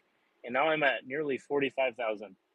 So I'm growing huge and very, very big, very quickly. I'm very, very excited to be doing what I'm doing. About 300 away from 45,000. So if you aren't following me, I would love for you to follow me. That would be much appreciated. Alex is doing some great stuff for our country. He's 20 years old, amazing young man. If you're not following him, please do. Thank you, Kimmy. I appreciate that. He's not afraid. He's not afraid of the deep state. He's proven it time and time and time again. He's had some offers lately for his account monetarily. Yeah. Oh my Yeah, goodness. not taking those. It's insane that I think I talked about this a few days ago in one of your spaces, but for those of you who haven't heard or don't know who I am, basically the Kamala Harris's campaign or Kamala Harris's campaign adjacent, they reached out to me and basically offered me $150 to start posting in support of Kamala Harris. Obviously, I'm not going to take 150. That would be insane. And I'm not going to flip on Trump. That's also going to be insane. So I said no on last Wednesday. And then later that evening, I get done with, teaching at my youth group, and I go to my office at my church, and I look at my Twitter DMs, and this guy named Joe Branton, who works with Google, works with Spotify, Adidas, and political campaigns, who is also followed by Barack Obama on Twitter. He reaches out to me and asks, or basically offers to pay me $100,000 or $130,000 for me to be quiet and to be silent on Twitter. And I said, absolutely not. I have this platform. I want to use it for free speech, and I want to use it to support Donald Trump. And I went super viral last week. So that's been happening, and it's fun to see how much people support and love boldness and courage. I don't care what people try to say to me or do to me, or how much they try to pay me. I'm not bowing down to any dark money. I'm not bowing down to any schemes of the devil or any schemes of the Democrat Party, because I know where I lie, in first of all in eternity, but also where I stand um, as far as my beliefs go, and I'm never going to sell out for money.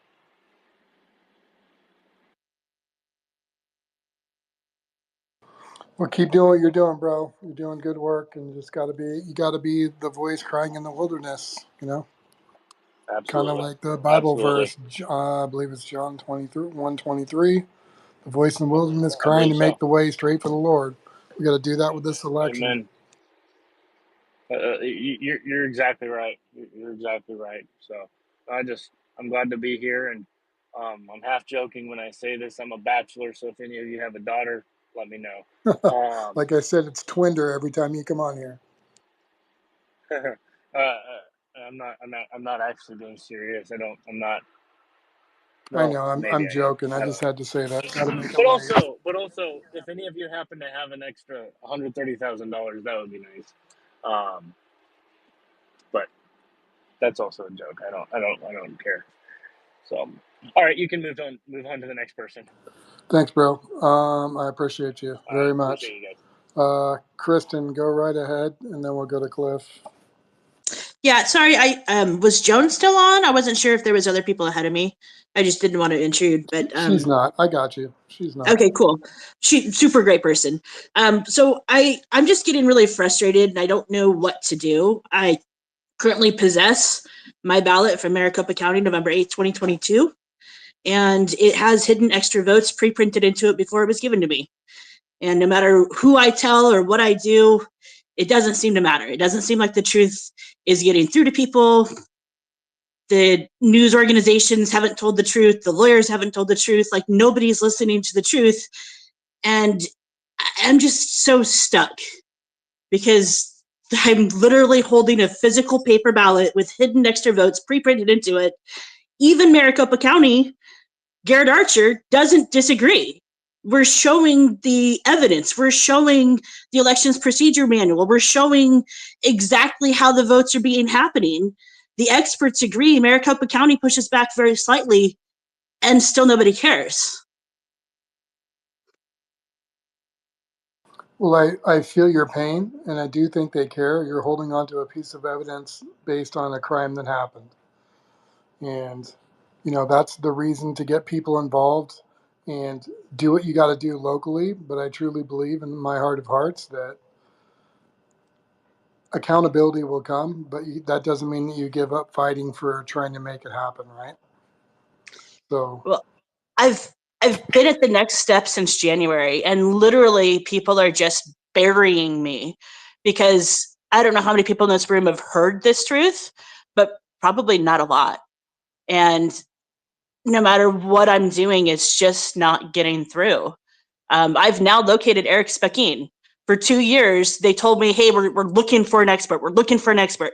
It was a lie. They weren't looking for an expert. They knew the expert the whole time and were using the expert for other parts of their case.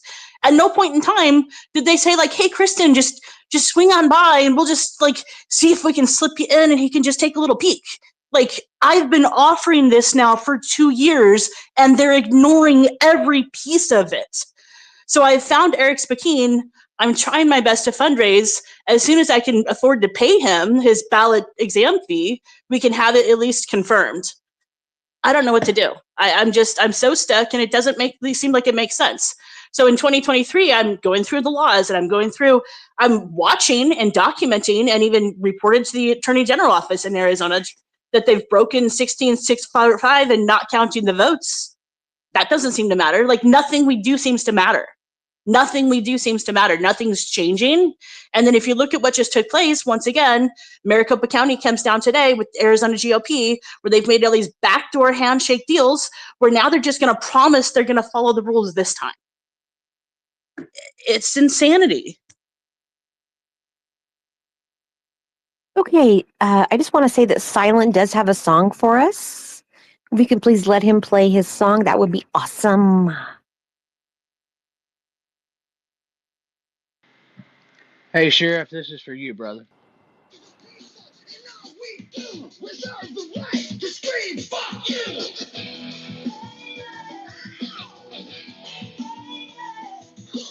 Wear your mask, take your pill. Now a whole generation's mentally ill.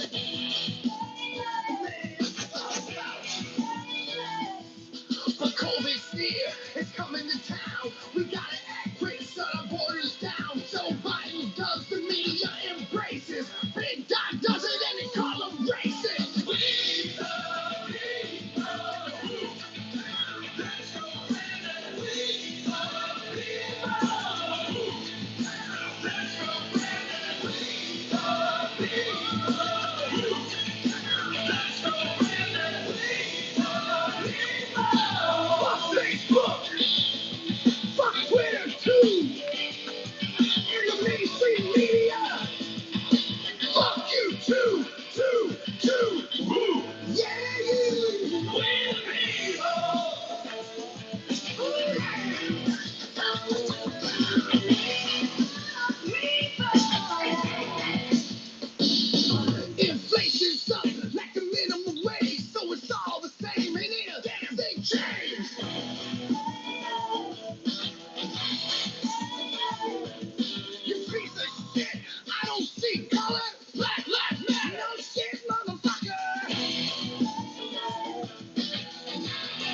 down the coast. In order to form a more perfect union, do ordain and establish this Constitution for the United States of America.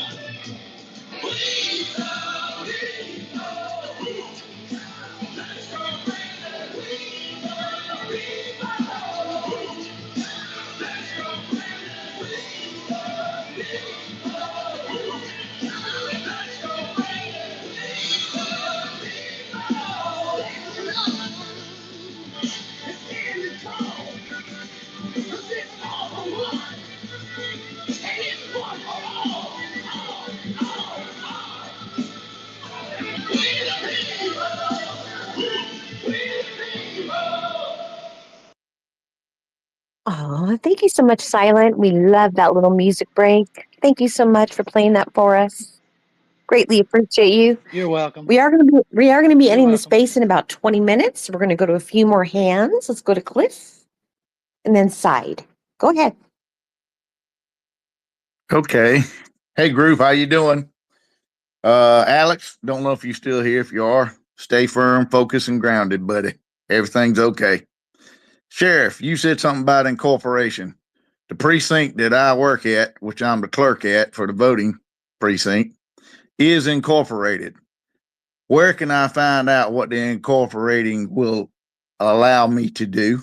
And can I find out that info?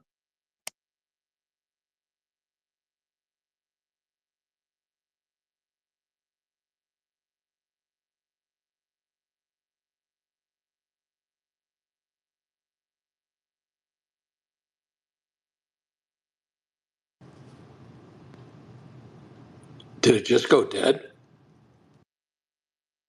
I'm No, thinking the same no, thing. everything's good. Everything. I had to leave for a moment to clear it. You came back. Go ahead. Go ahead, Cliff. Sheriff, did you hear me? I did not. I had to drop down and come back up. I'm sorry, Sheriff. Listen, you talking about incorporation, okay? The precinct that I work at, and I'm the actual clerk at the voting precinct, I just had to get some information because they were trying to shut us down, okay? Of course, that didn't go through. I went and grabbed the senators and also the representative, and that got put back in. So that's a good thing. But being this an incorporation, how can I find out what the incorporating means and what can I do with that? Man, in America, anybody that's taking donations or charging any fines, fees, or dues must be an incorporated entity. You can't just be some made up floating organization and taking these things. That's illegal. So it's under the basic rules of economics and operating as a corporation in this country. So all you have to do, like I said, take your grassroots group, take your precinct, and take whoever you want on the board, treasurer, etc., and you go incorporate it. And just make sure that in your articles of incorporation, you specify what your function is, and your function is to uphold the constitutional um, oath and duty to uphold the Bill of Rights and Declaration of Independence and the laws of our state and our nation and your state constitution, and that your function is to hold your elected candidates accountable. I mean, you can put that in any wording you want. You can add in specific laws, you name it. Anything that you add into that gives it strength. Thank you for that explanation. I'll start looking into that because, see, it was done many years ago, even before I was even born. So I'd like to look into that. And I'm going to have to go and get the number and find out how it was set up and what they did. Yeah, go to your Secretary of State's website and look up the corporations and just type in where it says name. They're all a little bit different, but just look up Republican and it'll pull up every business, every corporation in the state, no matter if they're a nonprofit, LLC, it doesn't matter. It'll pull up everything related to Republican in that list and look for the Republican parties of counties in the state party. And that's where you'll see it. I promise you, majority don't even have any. The ones that have jumped in, like I said, after years and years and years of me screaming this, and they're proving me right now. You'll find the state party maybe, and you'll find each county, or you won't. And then click on that business, and then when you click into it, it'll tell you who the board is, who's the individual that started it, their address that they're operating out of. It'll get you can read the articles of incorporation that they have. It'll give you all that information, how long they've been established, when they were established, if they're in good standing or not. It'll give you all that information. Thank you. I'm dropping down now.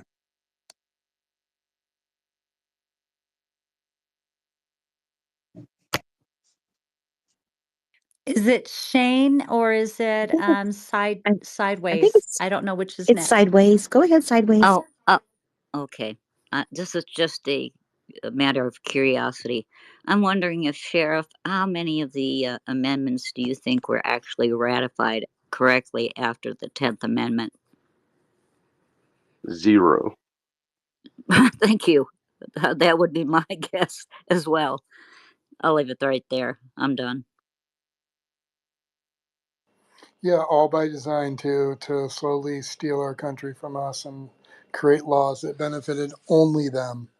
But remember, Chevron deference and all those things that came into play, some of those, I mean, we have to be active now, but you have to understand, have patience.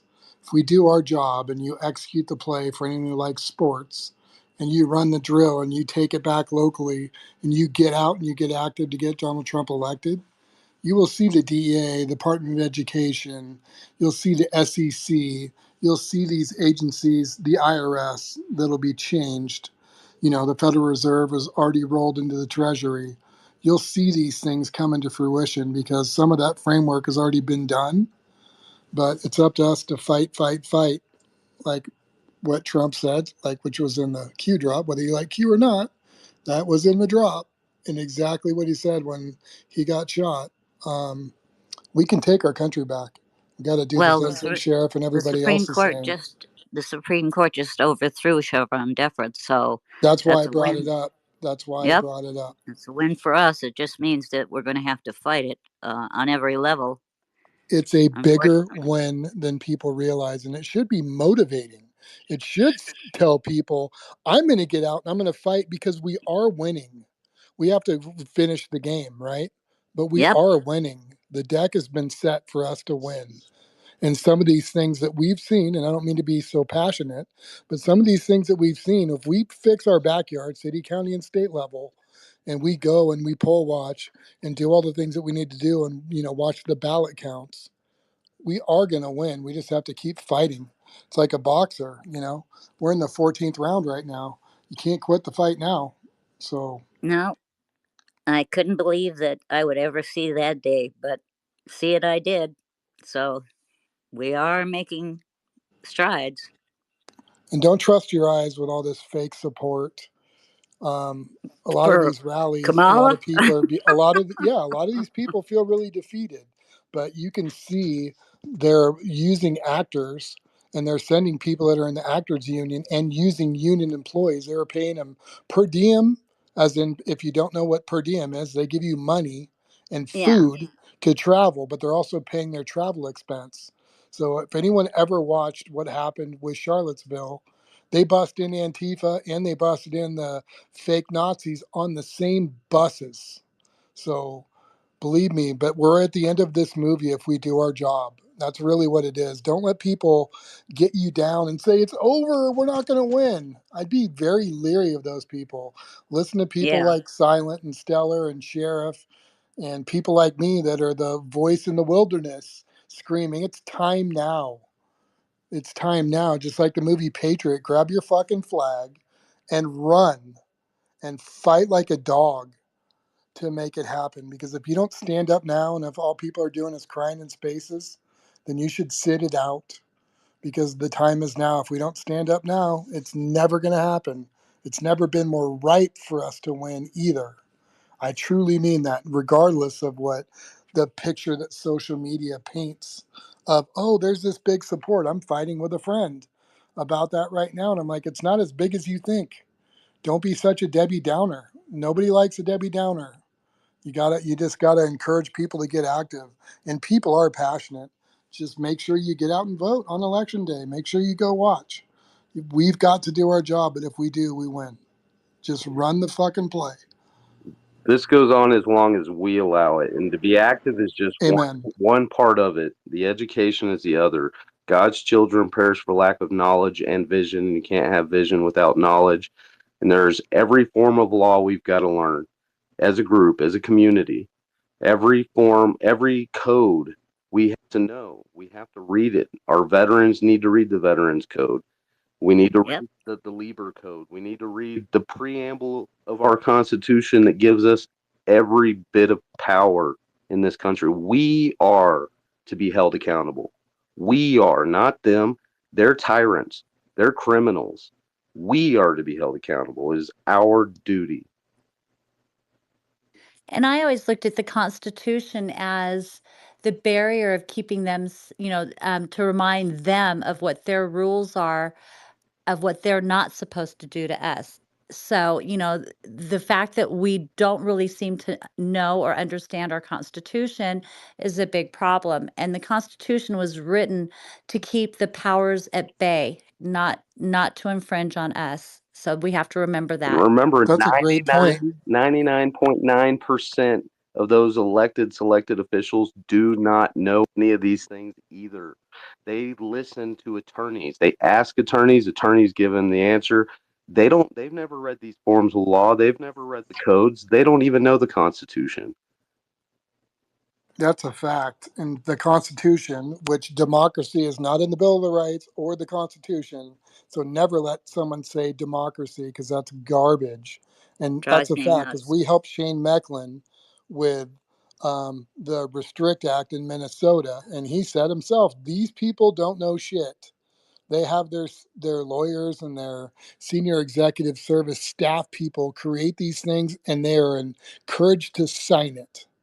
And Gail in her space and myself spent 4 days and had some help from Skinny and some other people to actually go through every 52 pages of the Restrict Act to actually write a rebuttal ourselves, and we gave it to Shane to hand over. And that's in the state where Tim Crossdresser Waltz is the governor.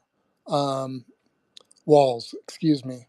But yeah, what you said is so true, Sheriff. These people don't really know what they're signing or doing. If you think a governor actually has a handle on the bills that are passed, they're actually signing something someone else wrote for them. We all know people that work in politics. So it's our job to talk to the politicians and ask them the tough questions because they work for us. The rules are designed to protect us, to prevent the bullshit that's happening to us right now. It's like anybody who's a leader, runs a business, office, whatever it is. You actually work for your employees. They don't work for you, at least if you're a good leader. That's the real truth. And we need to start taking that mentality and be servant leaders and educate people on what's going on. It's education and knowing the law. That's 100% it. But we also have to fight, fight, fight. That's all there is to it. It's the time is now. All right, so I'm going to go to Fed Up and then Tim. I think we're about to wrap it up, but this has been Kimmy. This has been an unbelievable space. Really proud of you. What a Mm, great group of thank you. people, and Thank you so much. It was amazing. And thank you. You're so amazing, Oh, so Kimmy. are you I guys. just love hosting, Oh, when you co-hosting can with host, you, and you love your I would love to spaces. help You're you so guys amazing. anytime. You know that, right? I'm always well, of here, and course, I'll have you co-host anytime. yeah, I'd be Being a very happy to co-host do is a so. shitty job. Oh You no, got to I do a like, lot of work yeah, as I a could do it Hey, though. co-host. It is hard, but I know how to do it. I've been doing it for a year now, so. Oh no, I'm not saying you can't. no, If you can Kimmy. run a space, you can Oh co-host. yeah, I I co-hosted. can vet those people faster than I can boot them. Hi, I'm Kimmy. good at that. Hold on, we got hands, Glenn. Hold on. Okay, go ahead. Sorry. Yeah. Oh, no problem. And you're right. This has been a great space. I've been listening since the beginning, and so much good information that's come out. And something y'all were saying that was, and part of the reason I popped up was, you know, we really are at the point we need to push at the, we've all talked about in different places, pushing at the local and stuff and everything. And, and the other thing I would like to see, because it seems like we've got another key opportunity here. Somebody said about Chevron. Well, we have a court right now that has already proven multiple times that they are willing to look at bad precedent and overturn it. Roe, Chevron, there's been a couple other smaller cases. And, we need to, the people that are on the bigger side of things, I really think need to find cases where they can keep pushing that, because we've got several other major cases going backwards that they've been using for decades or getting close to a century in some cases to do everything the government's doing. And, and so many people don't know what these cases are. Like, I mean, we heard when Chevron got overturned, how many people run around, what's Chevron? What's Chevron? And had no idea that even existed, right? And one I harp about all the time is the Kilo case of '05 that basically took our property rights away. And, there's cases like that out there that were 5-4 decisions that, I mean, just ruined certain rights because of just horrible, horrible, bad law and decisions, and have been used over and over again to push forward. And so that's what I would love to see, is if we could get people in the right place to push forward, to go after, like we've done with Chevron, to go after Kilo, maybe go after some of the decisions even from the 30s that pushed the Commerce Clause. Because I mean, 90% of the crap the government does to us got started by when the door got kicked open because of FDR's court. Um, there's a book that the Cato Institute put out years ago called I think it's like the 12 cases that ruined America or something like that. I have it out in the living room. And it's all these different court cases that really just stripped rights away. And half of them were from that court that FDR built. And it's just amazing how much they've built off of these things. And people to understand, like you were saying, how much Chevron is going to change things. And what we need to go and use these things to fight. And then on our end as individuals, yeah, just go and fight at your local, however that's your best way, whether it's going into your local Republican Party, going in and being, observant at your local government or at the polls, whatever it is. Just go in there and fight and do what you can, because we're in a war. And take 10 of your friends with you to go vote. I'm sorry, I had to put that in. No, you're I right. would expect nothing less. You're absolutely correct.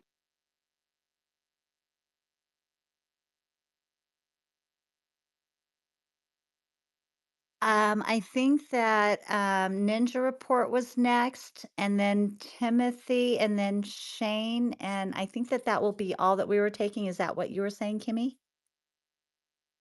Yes, we've been going since 6, so it's almost been 4 hours. So yes, please. Thank you. Hi, I'll make it quick.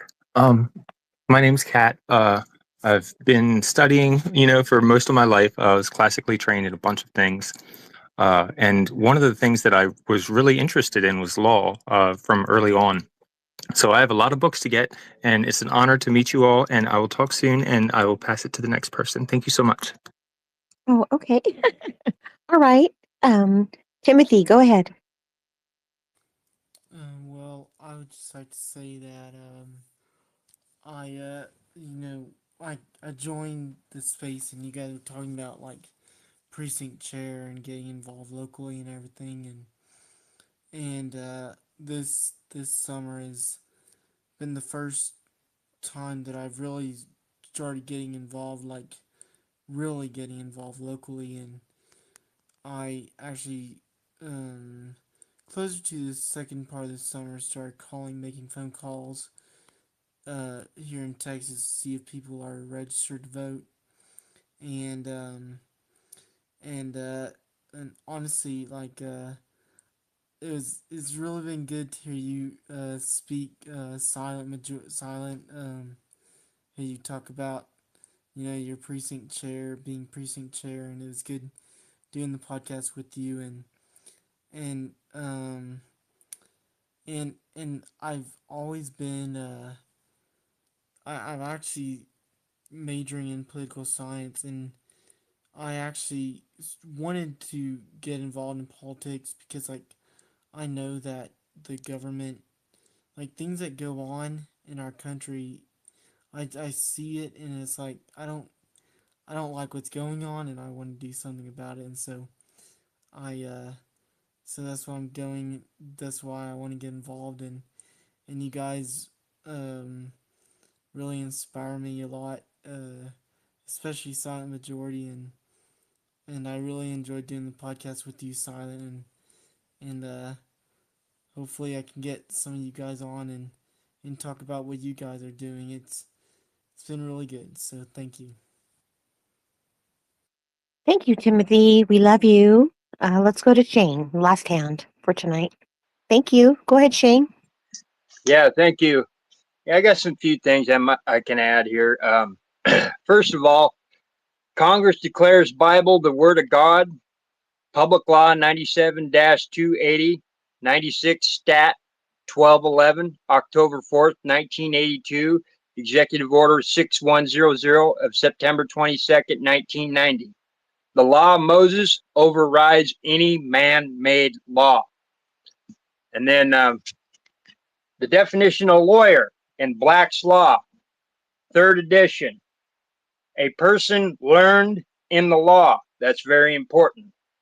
As an attorney, counsel, or solicitor, a person licensed to practice law.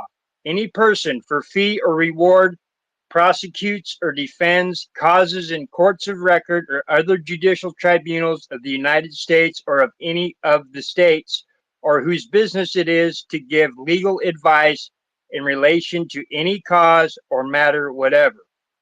Act of July 13th, 1866, Section 9, 14 Statute at Large, 121. I challenge anybody on this call to go look for that statute. That statute is not in there. This goes back and violates their own rules. It violates the Taft-Hartley Act, running a closed union shop. This violates the Smith Act. They cannot advocate the overthrow of our constitutional form of government. This violates the Patriot Act, Section 802, domestic terrorism. This violates Title 18, Section 2381. This goes back and violates Title 18, Section 241, 242. This violates Title 18, Section 1621, perjury. Title 18, 1346, honest service. Title 18, Section 1918, loyalty. And then I have a document here that I filed into the court where they dismissed it, and I'll lay out the fraud. The first issue of fraud is the deception of the court's proper name from that of the people's proper constitutional court to that of the corporation court name.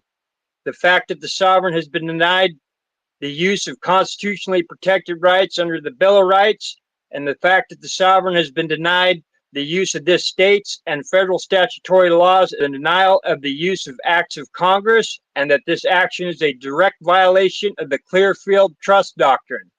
The second issue of fraud is that there is but one cause of action, and that is civil, and this court has this sovereign in a criminal action. The third issue of fraud is that all criminal action comes under Title 50 United States Code, Chapter 3, Alien Enemy, and Appendix Section 23, Jurisdiction of the United States Court and Judges. This court has fraudulently allowed the prosecution and attorneys in declaring or assuming this sovereign is an enemy of the state by the use of the state of emergency under the 1933 National State of Emergency Clause, resulting in the kidnapping and extortion with intent to cause harm to this sovereign. And this was not disclosed to the sovereign by the court, the prosecution, or by the attorneys at the time of arraignment, trial, or sentencing. The fourth issue of fraud is that the court, the prosecution, and the attorney all have full knowledge of the 1959 Executive Order 10834 that placed this court under the state of emergency and under the jurisdiction of the presidential flag and of military jurisdiction. This court and its officers are in violation of the Military Commission Act, and B, in violation of the General Orders Number 100, the Lieber Code, which has now been amended to the Law of War Manual. Instructions for the Government of Armies of the United States in the Field, prepared by Francis Lieber, originally issued as General Orders Number 100, Adjutant General's Office 1863, and Executive Order 10834, Section 24. Now, the 83rd Congress investigated the National Lawyers Guild and found that the National Lawyers Guild is funded and ran by communists. And that's all I have.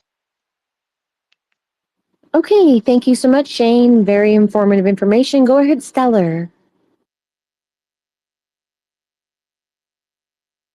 Stellar, can you hear me? Into the microphone, we can get there. Thank you. That was awesome for breaking that all down for us. I know that Kimmy wants to close it down really soon, but I wanted to introduce everybody to my friend Crypto Hulk. If anybody has any questions or wants to know anything what's going on within the ISOs, within the monetary system, any of that stuff, Crypto Hulk is incredible. You guys could learn so much from it. Silent, Twiz. Look who's here. And Rubber Band Man.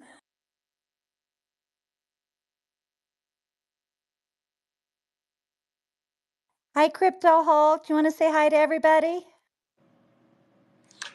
Yeah, I was just listening actually, but I didn't really intend on getting on this program.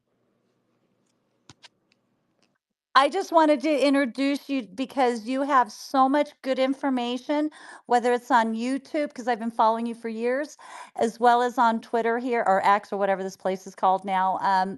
But there's been so many people that have wanted to learn so much, and I just wanted to introduce you to them, and hopefully they'll follow you and watch your videos and stuff, because they can learn a lot because of what's going on within the systems. Because the war isn't just within our governments and stuff like that, it's also within the financial system. And if you guys want to understand any of that stuff, this man is brilliant. Hi, Stellar. I was listening to the last gentleman that was speaking, and so much great information on your channel, or whose ever channel this is.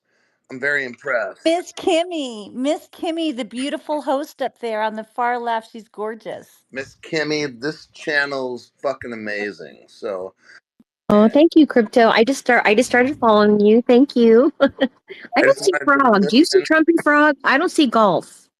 Hey, Do you Kim. see? Hey. You got to bring him back Oh, up. He got kicked out of the I know. I space. just don't see him